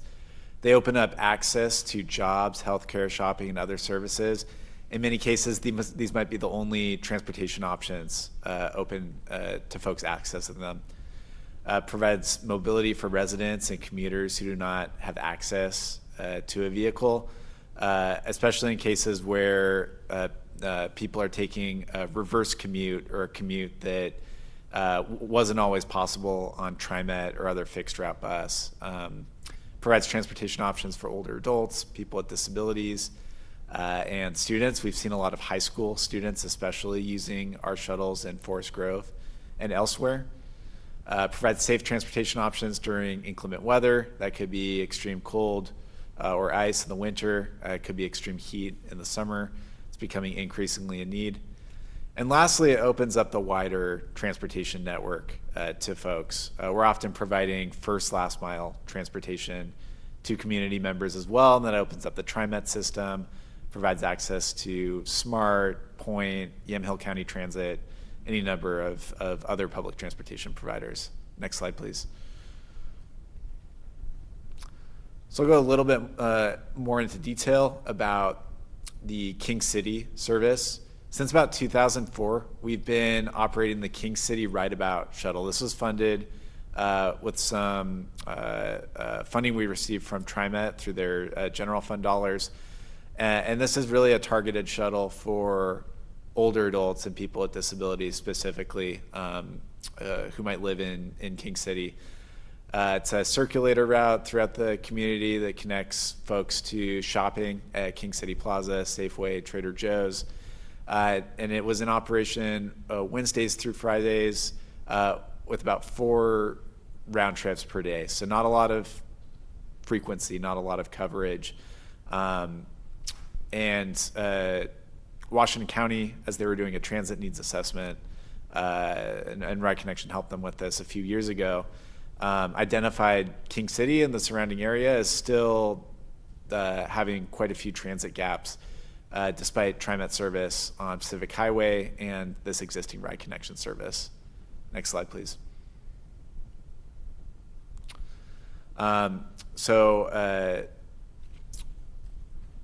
Washington County was able to put this project in their STIF plan, and we were able to finally launch the extended King City to Tualatin shuttle, or what we call the King City Link, just yesterday.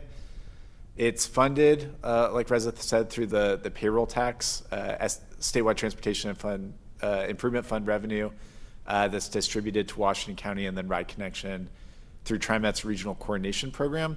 And it's not listed here. It also leverages some STIF human services funds that TriMet allocates in a separate process, and those are that's a carve out for older adults and people with disabilities specifically. The new route continues to circulate through the community of King City, but then extends transit service outward to Summerfield, then along Durham Road to Tigard High School, and through Durham out to Bridgeport Village and the Tualatin Park and Ride, and finally ending up in downtown Tualatin at the West Station. It also provides interregional connections along Pacific Highway to Yamhill County Transit, and then with SMART and Cascades Point at the Tualatin Park and Ride. Next slide, please. And here you'll see the route. The stops that are within Tigard are mainly along Durham Road. And you'll see stops at Tigard High School and elsewhere. We'll go in a few minutes into more detail on the stops and some improvements that we're hoping to make at those. We also have a stop planned at Safeway that is on private property, and we're still working on a private property agreement with the property owner, property manager there, and hope to get that in place soon. But we will continue to serve that stop as we had on the previous King City Rideabout. I forgot to mention this, but our buses can deviate up to half mile off route. It offers more flexibility than your standard fixed route transit service. We also will pick up riders at flag stops. They can flag the bus down. As long as it's a part of the area that's deemed safe, we will not stop on any, I guess, high-speed arterials with insufficient shoulder, another safe way to pull over. Otherwise, there's that flexibility to wave down the bus. Next slide, please. And I'm going to pass it back over to Reza to go to the stops enhancement project. Thanks, John. So one of the things that we identified as part of our transit development plan is that a lot of people don't know about ride connection services, and there was a need to improve the shuttle stop, for the customer experience at the shuttle stops. And so we've gone after now 2 statewide or STIF discretionary grants to fund stop improvements. We actually just went for a third a few weeks ago, and we're hopefully successful to make further improvements in the system. But as part of this project, we're installing signage, landing pads, shelters, benches, trash cans as needed. Most of these things won't be built in Tigard, but just this is a countywide project, and so we're trying to address needs at all of our shuttles countywide. And so we have been entering into agreements with the local jurisdictions where these shuttles are operating. So the county is responsible for procuring and installing the improvements, and then the local jurisdiction is responsible for routine maintenance during the lifespan of those improvements, except for the signage. And that provides Ride Connection the flexibility that they need to make changes to the schedule or routes as they see fit. Next slide. So this current grant that we're working on, it expires at the end of this fiscal year, so clock is ticking, but we are working closely with city staff on being able to get right-of-way permits to make these improvements. This route is one of our major priorities to address as part of this project. And so we've identified 9 locations where there's going to be signs and schedule information installed. And you can see an example of the signs that we're installing. That was in Cornelius. They're pretty conspicuous, so you can easily tell where to wait for the bus to come. And then you can't quite see it, but we are also mounting schedules to those poles. And so Ride Connection can then include an insert that has information about upcoming bus arrival times, and then perhaps a QR code that could take you to the website if you want more information about the service. And then the major capital improvement that we're planning in Tigard is to install a landing pad on the south side of Durham Road, right in front of Tigard High School. You can see that in the lower right photos. So we're working with your staff closely on getting the necessary approval for that item.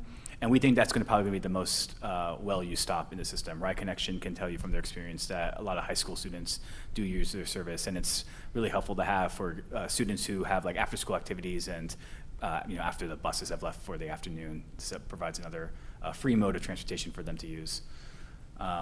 And then a portion of this route will be served by TriMet's Line 76, so Ride Connection is sharing stops with them where possible to economize. Next slide. So this just gives you a map, an overview of where those improvements are. So at stops at Summerfield, 108th, 98th, at Tigard High School, those are brand new stops as part of the shuttle, and those are all going to be signage except for the landing pad on the eastbound south side of Durham Road, and then the others further east are going to be pretty much shared with TriMet. There's one exception that is at the corner of Durham and Upper Boones Ferry, where we're hoping to put a stop there as well, because TriMet's stop at that intersection is far side, and the bus is going to be turning right onto Upper Boones Ferry, so we needed to find a place to install a new stop there. Next slide. So the details of the intergovernmental agreement, the overview, it allows, like I said, the county to install these shuttle stop amenities, and for Tigard, it is just a landing pad at Tigard High School, excuse me.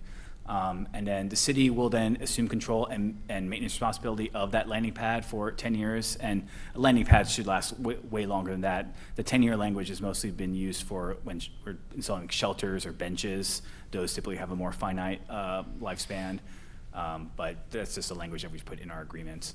And then, as I mentioned, the county would be responsible for maintaining the signage that we install along the route. Next slide. So here are next steps. Hopefully we can have your approval of the IGA this evening. We're looking to get permit approval sometime next month. And then we would be releasing an RFP in November and hopefully get a contractor on board by the end of the year. And then we'll be installing the improvements throughout the winter and spring months. And then hopefully after an inspection period, we can open the stops on time in June. And then that's when the maintenance period will begin. I think that's the end of our presentation. If there are any questions, we'd glad to take them. Thank you. Thank you. Are there questions, comments? Yeah, Council President Hu. Thank you, Mayor, and thank you so much for being here. I think this is a great program. One concern I do have is currently Durham Street has bike lanes on either side. Will the bus stop, when the bus makes stop, will they block the bike lane? They would be blocking the bike lane for the short time that they are serving those stops, yes. Okay, so there's no plan to remedy access to bike lane when you stop? That's a good question, and we can certainly work with our city partners on potential improvements. The issue is that you'd be probably having to install pullouts to avoid conflict with the bike lane, and that would be a significant expense. Okay. So if that's something that the city is interested in looking at, we're certainly, we want to be a cooperative partner, but at this time, we're planning on just stopping in the bike lane. And the bike lane does provide enough space, typically with the buffer, to allow the bus to wait there, out of the way of traffic at least. But yeah, there'll be a blockage for however long the bus needs to be serving that stop. Okay. Yeah, I both drive and ride my bike on Durham, and the speed limit is 35, but people are usually driving a lot faster. So, that's true, yeah. So maybe we can also, well, it's maybe for the city team, maybe think about reducing the speed if that's possible. So, but thank you. Yeah, and John can provide more information on the frequency, like how often the bus will run. Yeah, the King City Link, it's not a frequent bus service, like a 15-minute TriMet bus line. It's more like a 45-minute to a little over an hour, depending on time of day. So it's not often that a bus might be blocking the bike lane. The one exception is if we pull in and we have to drop a wheelchair lift for someone using a mobility device. Sometimes it can take as long as 5 minutes to load a passenger. So that might lead to some disruption, but most often it's a quick, 10 or 20 second pick up, drop off, and that's happening every 45 minutes to an hour. Maybe that would cause those individuals to slow down. Hopefully. Yeah. During those times where it's not so congested that, traffic is moving pretty slow during those rush peak hours, but yeah, point well taken. Youth Councilor, did you have any questions? Councilor Wolf, no questions? Yeah, Councilor Schlack. Thank you, Mayor Lube.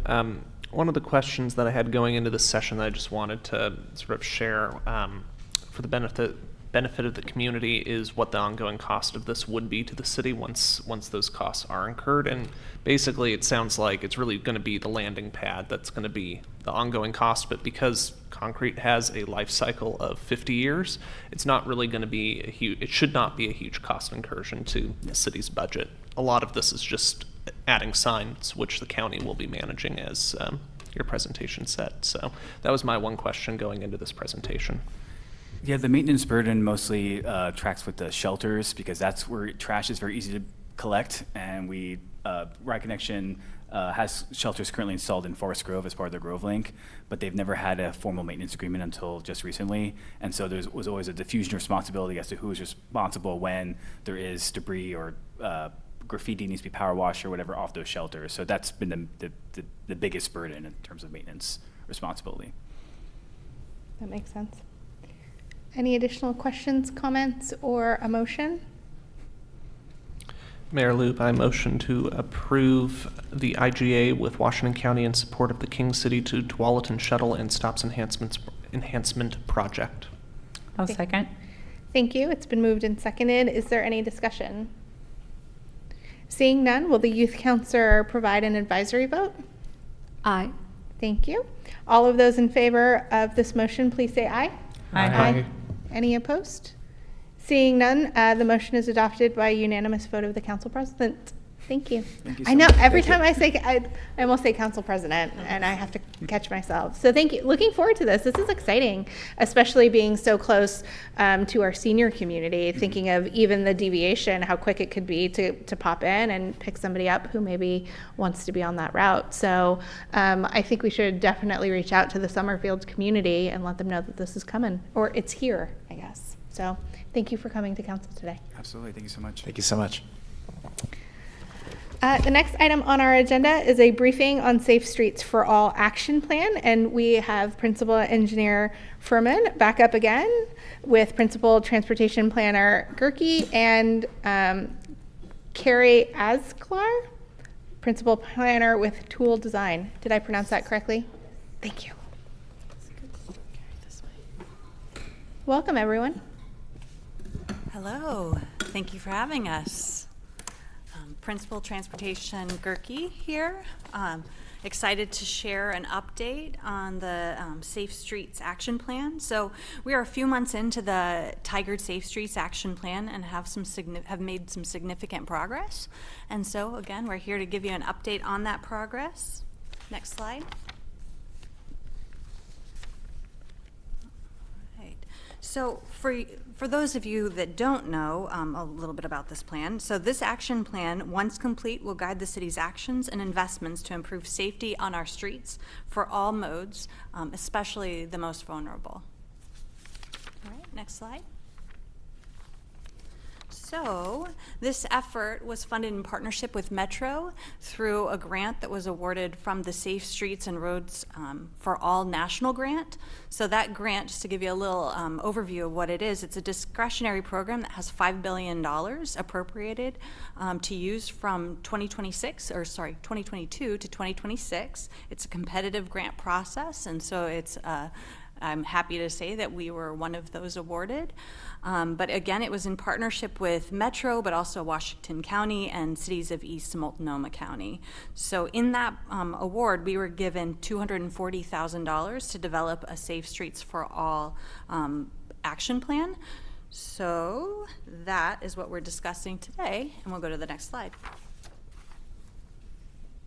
So within this process, we're following what is accepted as the national process to approach safety, and that's the Safe Systems approach. So this approach works to prevent and reduce the severity of crashes through multiple layers of protection. And you can see kind of the facets in this pinwheel design here. It talks about safe road users, safe vehicles, post-crash care, safe roads, and safe speeds. So it looks to design our roadways and our operations in a way that understands that people do make mistakes and that we want to walk away at the end of the day with those residents still alive and well, and not left with serious injuries and being able to come back to their families. So, and again, this is something that's recognized as an effective strategy nationwide, and we are in support of that, and it's reflected in this plan. So if we go to the next slide. So what does success in Tigard look like? So success, of course, for us is creating this action plan that's going to be comprehensive and engaging our residents and stakeholders, particularly those most vulnerable, throughout this process and continue to do so. And then also adopt a commitment to preventing death and serious injuries on our roadways, which is consistent with our Complete Streets policy. And then compete for capital funding to implement Safe Streets. So this plan will actually position us to better go after funding because we can have this to fall back on. We can say we did a thorough plan and this is consistent with this plan. So anytime we have planning consistency, that helps in support of our going after grants. And go to the next slide, please. And more on planning consistency. So not only this plan is, consistent with our strategic priority, which says to create a well-connected, attractive, and accessible pedestrian network. It is in line with council goals, again, to enhance community safety and accessibility. Safety is inherent and built into our TSP, into our transportation system plan, and it is one of the goals in that plan. And then also, again, like I had mentioned before, the Complete Streets policy, the image here shows 2 items in the Complete Streets policy, and we're looking with this one plan and the aftermath of this plan to fulfill those 2 goals that were identified in the Complete Streets policy. Next slide. All right. Okay, so I'm just gonna walk us through a little bit more information about the project. So if you can go to the next slide. Okay, so we have the project split into 4 different phases. The first is Envision, and so we're going to be envisioning a safer transportation system in Tigard. And that's the phase that we are just finishing up that we'll be focused on today. The next one is going to be Understand.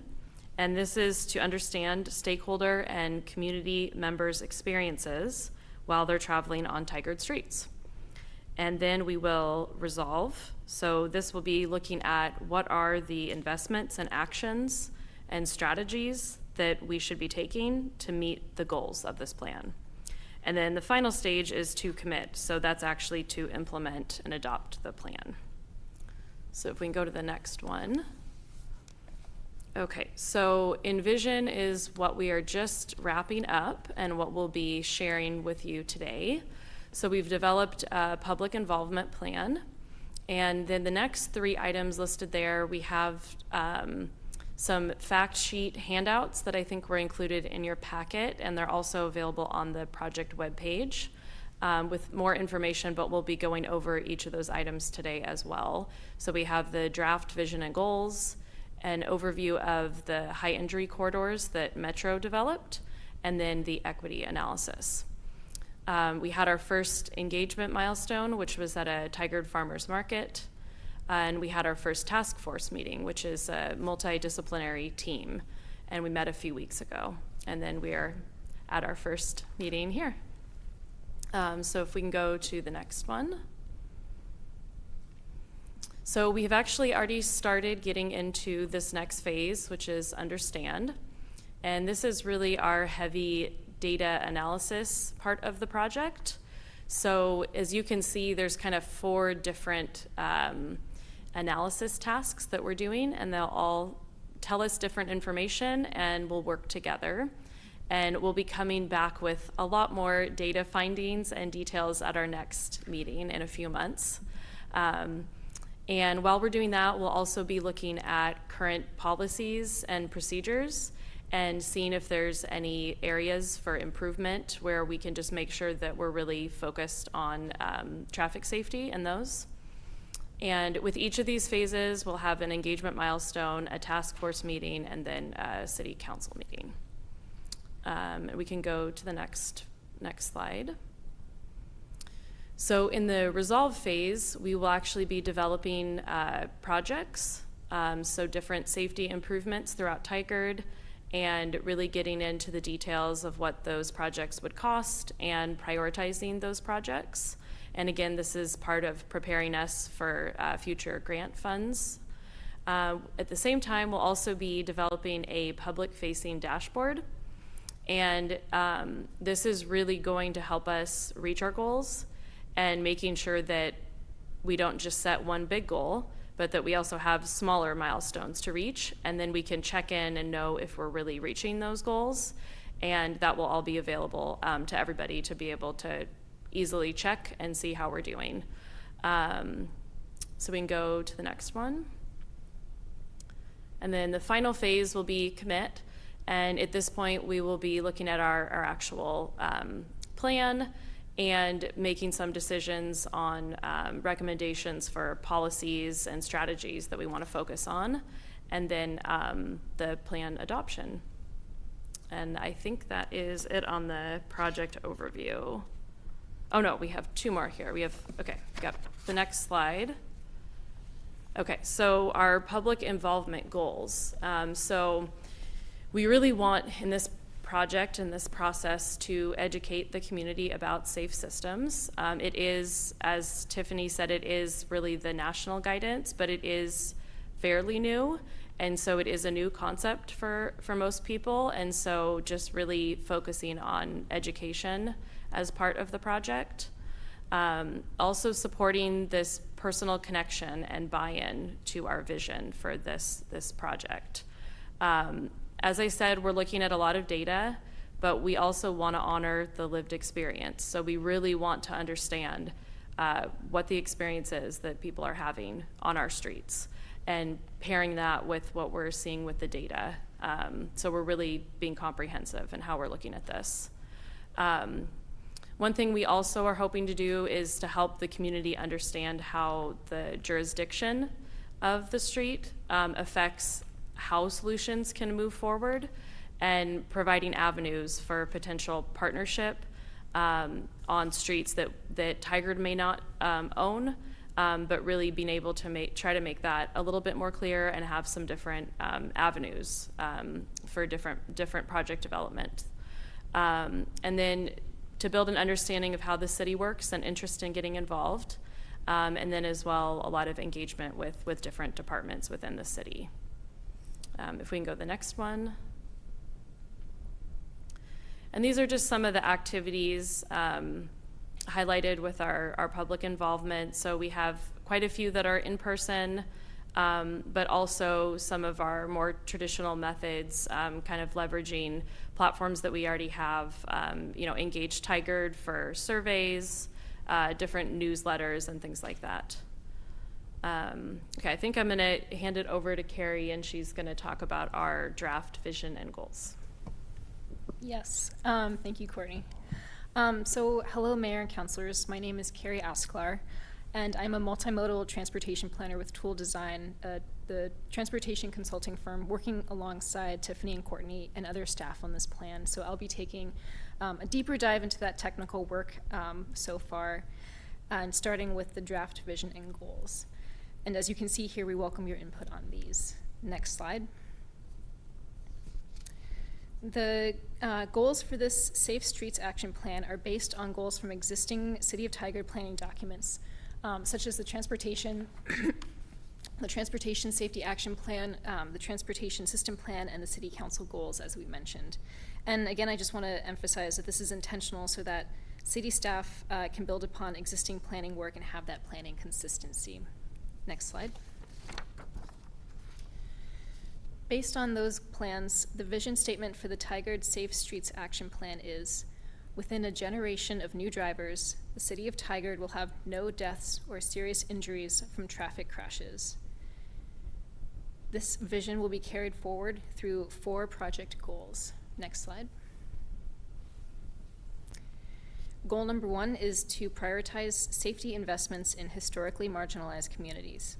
This goal acknowledges that certain demographics are overly burdened by traffic crashes, and that prioritized safety investments can have a positive impact on community health, equitable outcomes, and affordable transportation choices for these communities. Next slide. Goal number 2 is to improve safety for the most vulnerable road users in Tigard. These road users include those on foot and bike, children, people with disabilities, older adults, and folks who aren't able to or choose not to drive. This goal focuses on making Tigard more walkable, bikeable, and accessible for people of all ages and all abilities. Next slide. Goal 3 is to provide safe multimodal connections to foster livable, healthy, and carbon-responsible neighborhoods. This goal focuses on the connections between transportation choices, safe road designs, and a healthy environment. Next slide. And this last goal is to provide, place safety at the center of our work as a city and encourage our partners to do the same. This goal acknowledges that to create a culture of transportation safety, it's critical to coordinate with the city, within the city, and with partners to align funding and resources.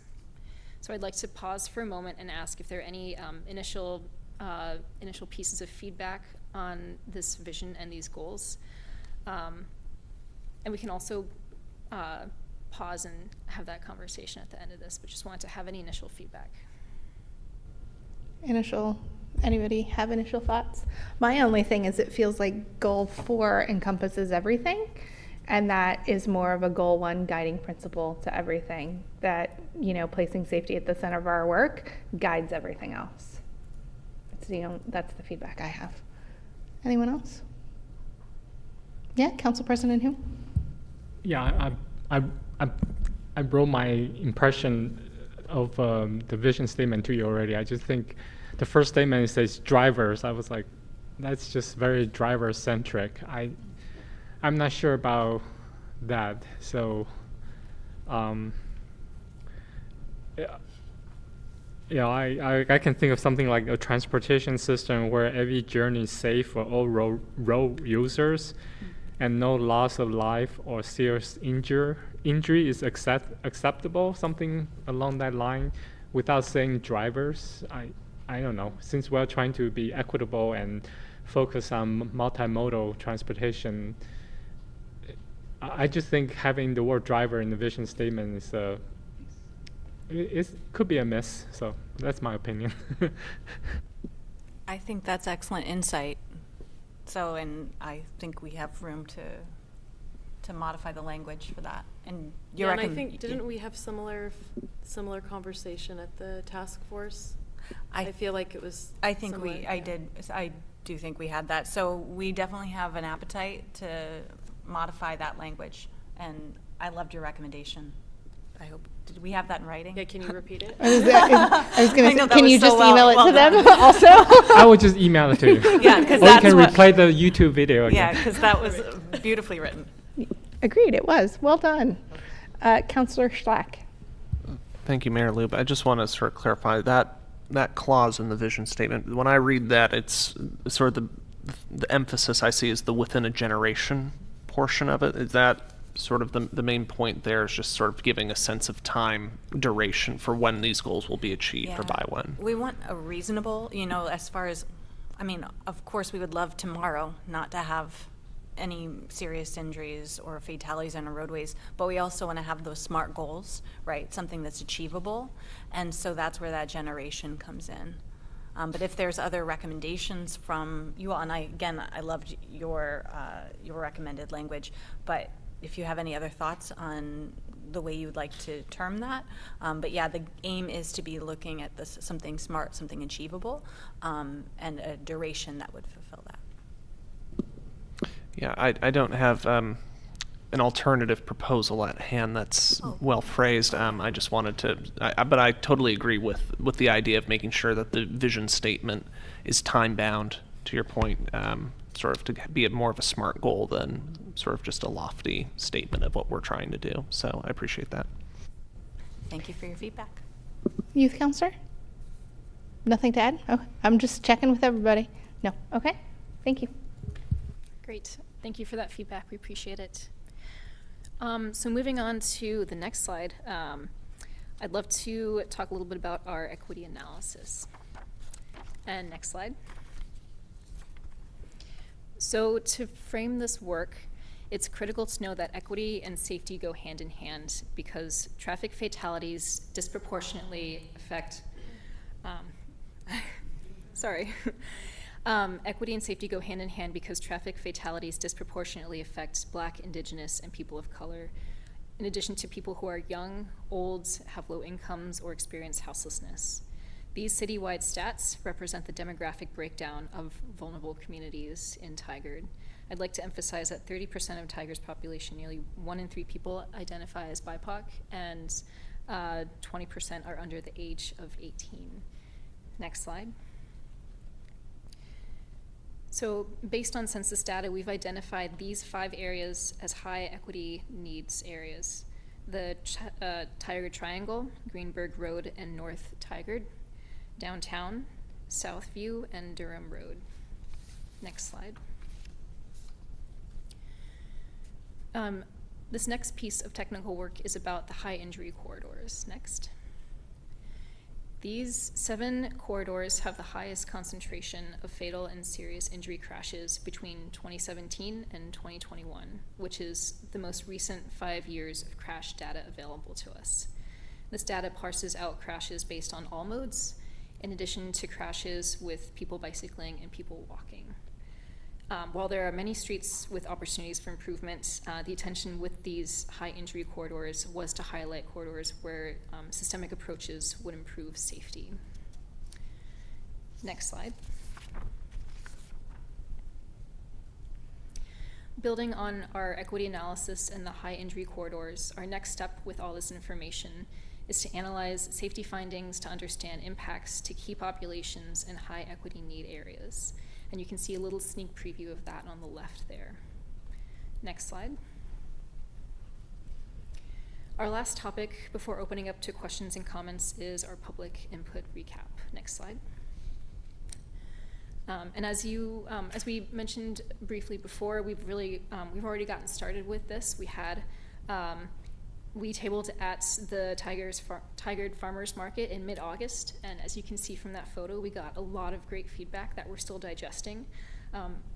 However, an early look at this feedback tells us that many folks voiced the desire for safe walking and bicycling facilities, especially when it comes to connecting to trails, and people were also very supportive of the proposed vision and goals. Next slide. So thank you for your time tonight. I'd like to open it up to any questions or comments and listen to any further input that you have on those vision and goals. Thank you very much. Thank you. Yeah, Council President Hu. Thank you.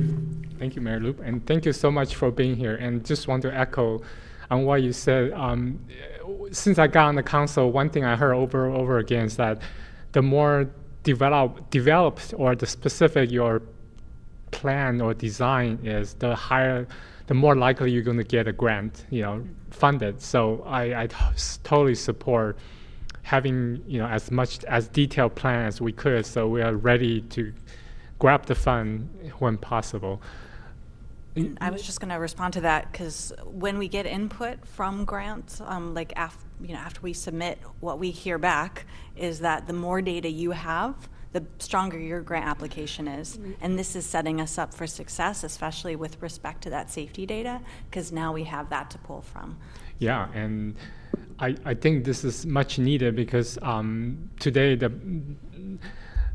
person who provided public testimony, I could say the same thing myself. I walk the dog, and my street is 20 mile per hour speed limit, and it actually has 3 speed bumps, but people just went through it without sidewalks. With my dog, it's very scary. It's not very pleasant experience for me. And so, and just from my personal experience, drivers around here are not only driving faster, they're getting more aggressive, right? Like before, I never had people passing me in yellow double line when I'm driving 25 at 25, but now it's happening pretty often. That's pretty scary. So yeah, but thank you for your work. This is much needed. And just going back to the Durham, I see that's a high crash corridor for pedestrians. So when we putting the bus stop there, I'm just still worry about people not patient waiting for the bus to stop there, and they just go through the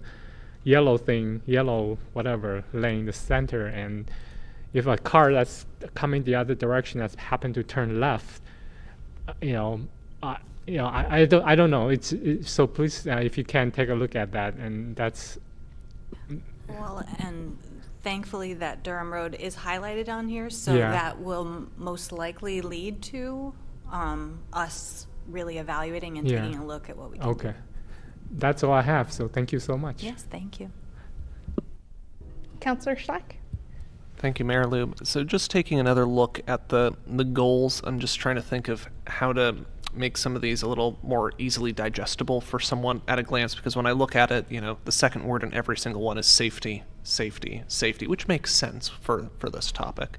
I'm just wondering if there's a way to have almost like an initial one-word sort of summary that sort of is trying to encapsulate the topic. Like I look at the first one, equity, of course. Second one, maybe just people. Maybe that's sort of the first thing that we're looking at. Goal 3, health or environment. 4th being culture, if you will, trying to create that culture of continuous improvement, and then having the sort of supplemental goal statement and further explanatory narrative, I think may make this, at least just someone who's totally new to this project, may make the goals a little bit easier to digest. I don't disagree with the fundamental goals of where we're heading, but that may help with some of the organization of it. Yeah. Yeah, thank you for that feedback.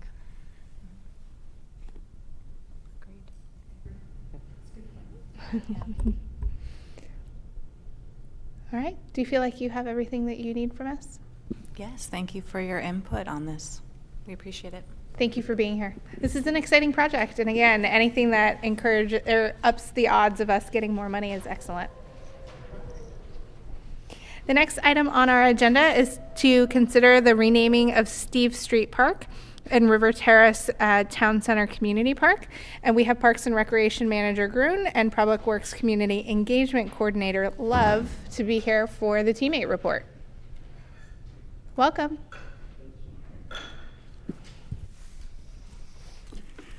Good evening, Mayor Lube, council members, Councilor Schleck. It's nice to meet you for the first time. Unfortunately, sadly, we don't have handouts or a presentation. We're going old school with this.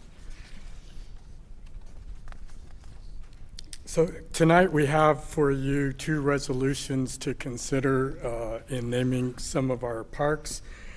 Just as a bit of a background, the city's naming and recognition policy approved by resolution number 13-36 back in September of 2013 establishes the process for the Parks and Recreation Manager to bring forward naming recommendations to the City Council, which has the authority to name or rename city park property and key features. So we have 2 parks that need your input on for naming, and Jessica is going to talk about Steve Street Park to kick this off. Good evening. So back in 2022, there was a community engagement outreach done through a survey for the community to give feedback on Steve Street Park features that they would be interested in, but then also one of the questions on that survey was giving feedback on a potential name for the park. And so through that survey, we collected over 50 different name recommendations, and I believe you guys got the list in your packet. And we presented those names to PRAB, our Parks and Recreations Advisory Board. And from those names, they went to Steve Street Park, got a tour. We walked them through what the potential of the space could look like, and they voted on what their top 5 names were. And from that vote, we collected Steve Street Community Park, Steve Street Family Park, Dogwood Park, Ash Creek Park, and Calapooya Park were the top 5. Steve Street Community Park and Steve Street Family Park were the top 2 overall choices. But what we're going to do is request that we condense them in a sense of going with Steve Street Park, because we identify parks as a community park, neighborhood park, or a green space. And so utilizing the name community park when it will be a neighborhood park could be confusing. So we do want to remove that piece of it. And then family park, we would like to continue to reserve that for when we are honoring a family, similar to what we did with the Cook Family Park. So our recommendation for Steve Street Park from PRAB is to continue to name it formally Steve Street Park. Any questions? Yeah, no, thanks. Let's discuss them one at a time. I'll kick us off. I appreciate the outreach and those sorts of things. I just can't name it Steve Street Park.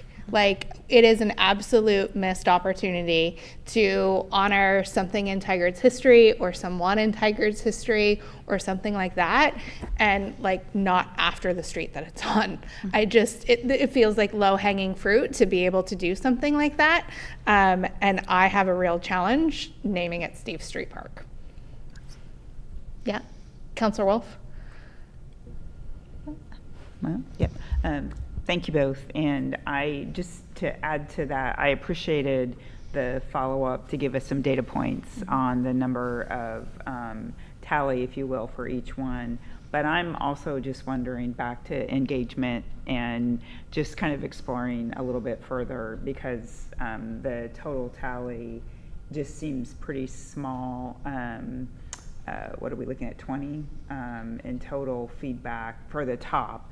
And so that's where I'm just curious about exploring a little bit deeper and wider than what the total was. It just doesn't seem like complete to the point to the mayor is making is, this is in perpetuity, right? We name a park, hopefully, and it stays for a really long time. So I just have concerns about that. So thank you. Councillor Schlack? Thank you, Mayor Lube. So I just wanted to clarify to the point of the vote tally. This was just, well, how many voters were there total in this survey? Because I read these results and I think, well, either everyone got one vote, or maybe it was, select 3 out of 5, select all the ones on the massive list that you liked. So I just wanted to understand the scale of how many people were consulted. Yeah. So the survey that was done sort of was not really leading towards what would you name the park. It was more getting feedback if the park was. So when a park is typically, when it was acquired, the low-hanging fruit, Mayor Lube, was by convention Steve Street access.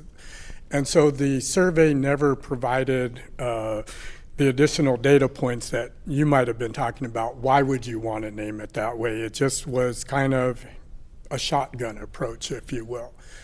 And so we had 50 names collected. A few of those, and I think I mentioned Ash Creek Park, Dogwood Park, Calapooya Park, and some variation of Steve Street, had several mentions. But again, nothing conclusive, like overwhelming, because that wasn't the intent, at least from the survey that went out. And so to kind of make it just simply more manageable for council, we asked PRAB to kind of whittle it down to, what are your top 5 choices of this list of 50? So that's where the one data set came from, was our PRAB members providing their input. I talked with City Attorney Reala. We put a resolution together. That was just simply for part of the process. So if you want to consider another name, that's certainly within your purview to do that. So it wasn't intended to drive you to that name. It was simply, that was the name that PRAB brought forward as the recommendation. So by the policy, this is completely in your domain for the name. One of the names, Calapooya, we had just a little background with that. We went to the DEI committee some months ago, not for a name recommendation, but was there any names on that list of 50 that we needed to be, careful about? The Calapooya name was discussed, and there was some discussion with our DEI manager at the time, was if that's a name you're all considering, rather than name that tonight, what was suggested would be maybe somebody from council and myself, excuse me, get a meeting with the Grand Ronde tribe and get their feedback. We didn't want to bring that name forward as a recommendation, and then, if in the conversations with the Grand Ronde tribe, we somehow pulled back from it, that wouldn't be good.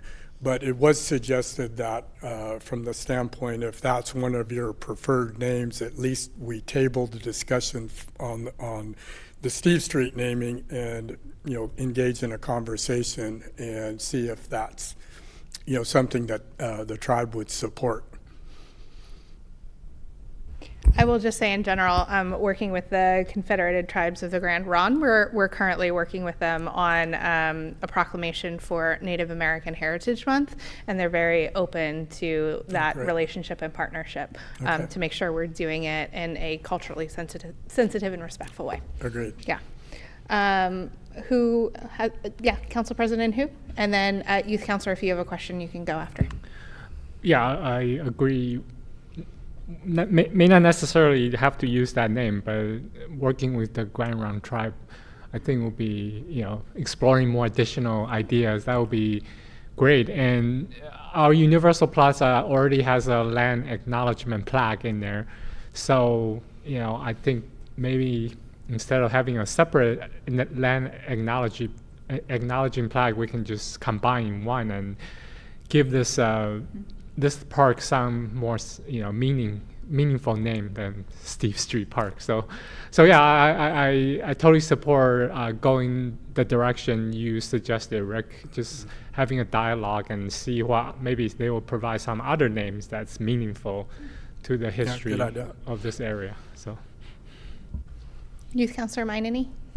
I was curious how these names came up in the first place. Like, do we know the reasoning behind the Kalapuya Park? Do you want to take that? The list of names that we got were all recommendations from the community. So we had outside of them filling out an online survey, we don't have any engagement with the community on understanding the reasonings why behind they would have selected that name. So it's purely just off of a survey. I know that there's a lot of connections in this community with that tribe, and so that could be is that they may have knowledge, but that's just an assumption. Yeah, I think there's a couple of different ways we can go with this. And one option is perhaps working with the tribes on, coming up with a name not on this list. I think there's an option to look at Tigard's history. And, if there are meaningful members of the history that maybe don't have their name on something yet, if it could be an appropriate way to honor them. Maybe one of the women that have pioneered Tigard.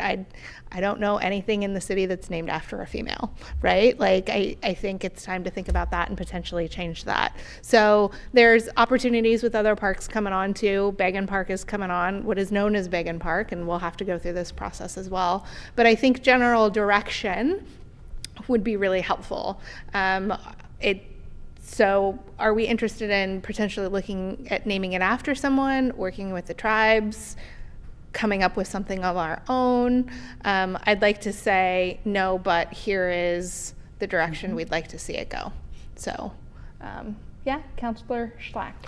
So what I was thinking through, and feel free to reject this idea, is I feel like the consensus is no to Steve Street Park.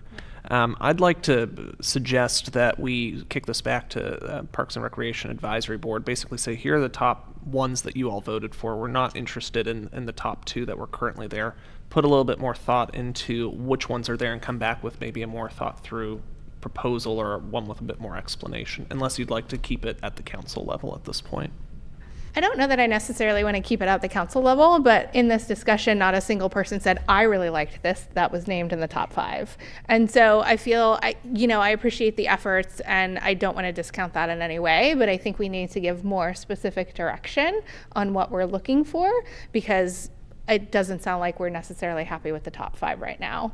And I want to be respectful of people's time. Councilor Wolf. Yeah, Mayor, I just wanted to suggest, or I don't know if I get to offer up anymore, but when Tigard Tualatin School District named the Kalapuya Learning Center, Early Learning Center, there we met with the Oregon Historical Society. There was a lot of thought put into not just Kalapuya, but to what your vision is. So that might be a resource to kind of get a jump on some of that research and history, because it was a long process and very thoughtful in what's the connections to Tigard. So maybe an opportunity, but. Youth Councilor Minany? I want to say that I like the idea of naming the park after someone in specific to honor their memory. And I would also like to add on to the idea of also going to Oregon Historical Society and specifically looking at Black pioneers right after I did a research project on it recently, so it's still in my brain. And just like with the Black exclusion laws, they had to work extremely more harder, and it just seems like a good way to honor their memory. So it sounds like there's some consensus around starting with the Oregon Historical Society and focusing on Tigard and seeing where that goes. Is that, Council President who? So the plaques along the Heritage Trail has some names on it. There are, that I never heard of. They are, BIPOC community member. I don't know how they got those names. So, do we know how those names along the heritage trails came up? I don't. I'll have to get back to you on that, Council President Hu. Okay. Yeah, those are, I think those are names are consistent with names that have historic tie to tiger, but they are less well known, and there are some women and BIPOC people there too. So, so if we're not going the Native American route, that the other, finding people who has some historic tie to tiger I would be happy with that too. So. Okay.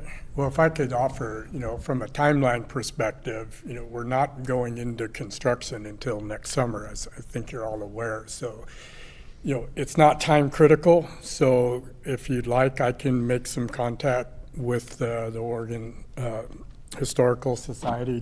I'll recruit Jessica to help me. When I say I mean Jessica. But how about if we do some research and come back with some possible suggestions, and even reach out to you, Mayor Lube, if you want to be involved in some of those discussions, or any council members.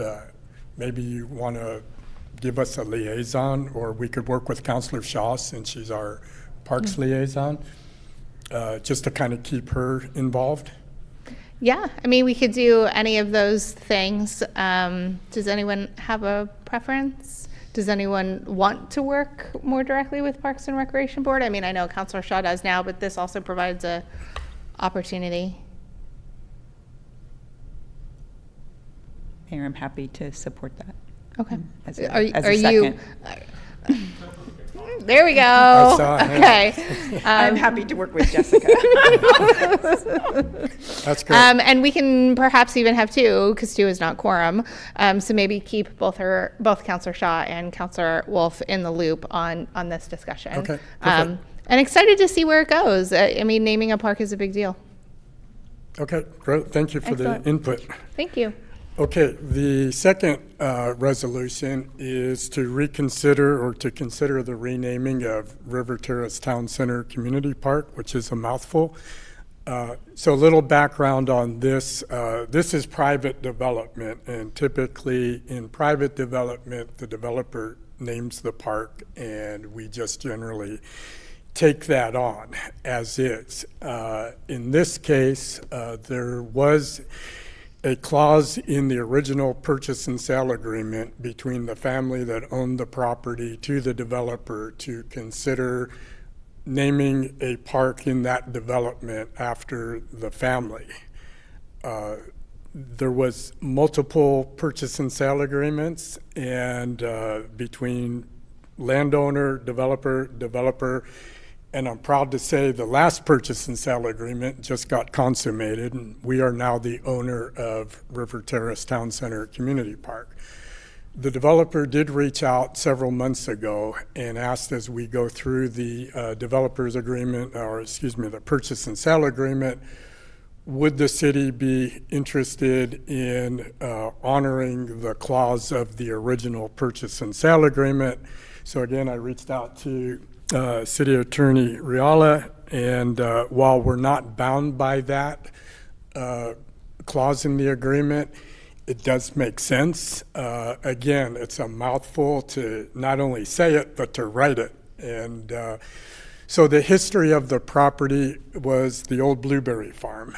And if you're not familiar with River Terrace Town Center Community Park, it's on the west side is Roy Rogers, and on the east side is River Terrace Boulevard, and the property sits right on the site of the Blueberry Farm. And two of the recommendations that the developer brought forward was Blueberry Hill Farm and Blueberry Farm Park. So Blueberry Hill Park, Blueberry Farm Park. We all kicked it around, Parks teammates, and we all liked, and the developer all liked, Blueberry Hill Park as the name, which is what we brought forward to you. the Roshak family, as many of you know, was the owner of their property. We already had a Roshak Park, neighborhood park. So this just seemed to make sense that Blueberry Hill Park was, at least from staff's point, was, and the developer was the preferred name.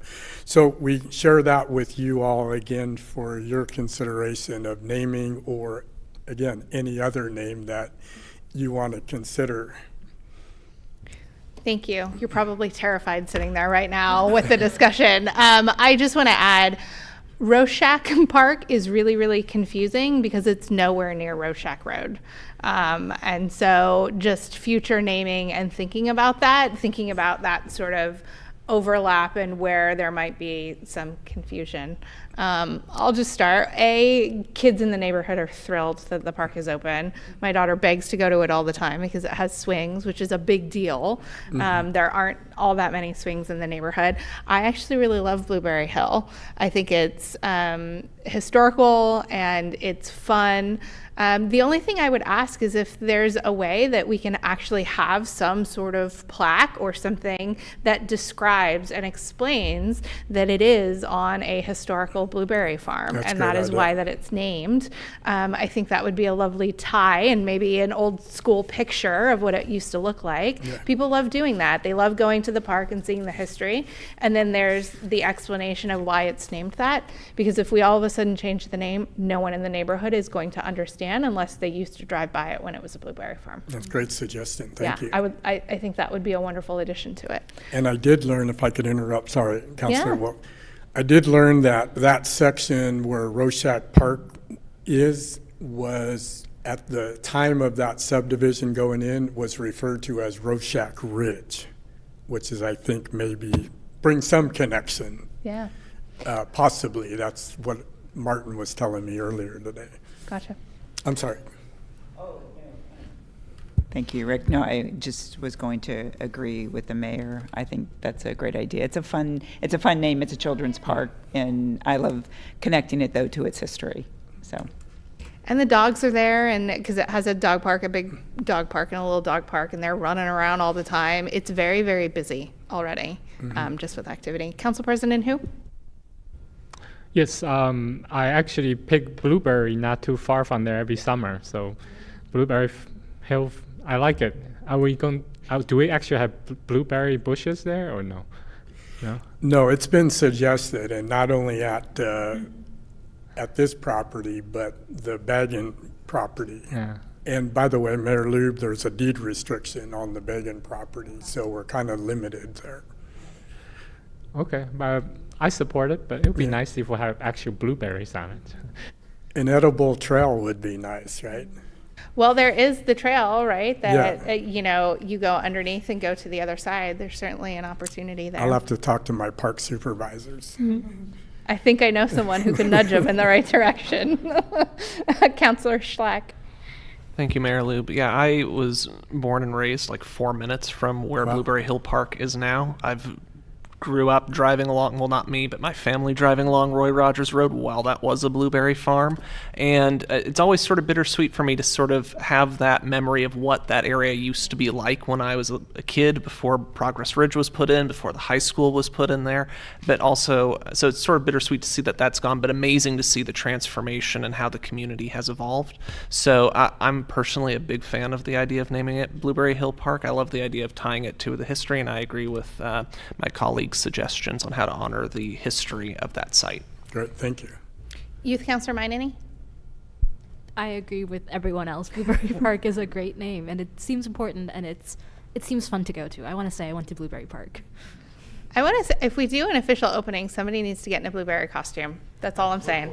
Right? Like, how fun would that be? We'll invite I'm a Blueberry. It's actual like nonprofit that Yes. farmers See? market lands. I love Yes. it. Okay. They do want to have, once we get a little bit further along with some of the work that needs to be done yet, they would like to invite you all. We talked with the developers and have a ribbon cutting grand opening, so I know Jess wants to have I'll one. work on it. Thank you. I mean, it's an opportunity to have fun and maybe some snacks that are blueberry themed. Like, there's low hanging fruit.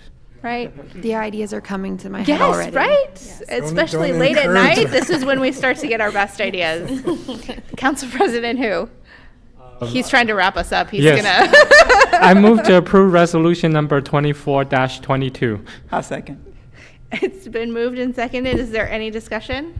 Oh, Mayor can I make Lube? a correction to the number? Since Oh. we didn't pass a resolution for Steve Street, it's actually 24-21. Okay, I remake my motion. I move to approve resolution number 24-21. I'll second. It's been moved and seconded. Is there any discussion? Seeing none, will the city recorder read the name and number of the resolution and conduct a roll call vote? Resolution number 24-21, a resolution to rename the city park property known as River Terrace Town Center Community Park to Blueberry Hill Park. Youth Councilor Manini, Yes. City Councilor Schlack, Yes. Councilor Wolf, Yes. Council President Hu, Yes. Mayor Lube. Yes. The motion is adopted by unanimous vote of the council present. That was so fun. Thank you. You. We have no non-agenda items this evening and no executive sessions scheduled. I would entertain a motion to adjourn. Mayor Lube, I motion for adjournment. I second. It's been moved and seconded. Is there any discussion? Seeing none, all those in favor, please say aye. Aye. All right. Thank you so much. Good night, Tigard. We are adjourned.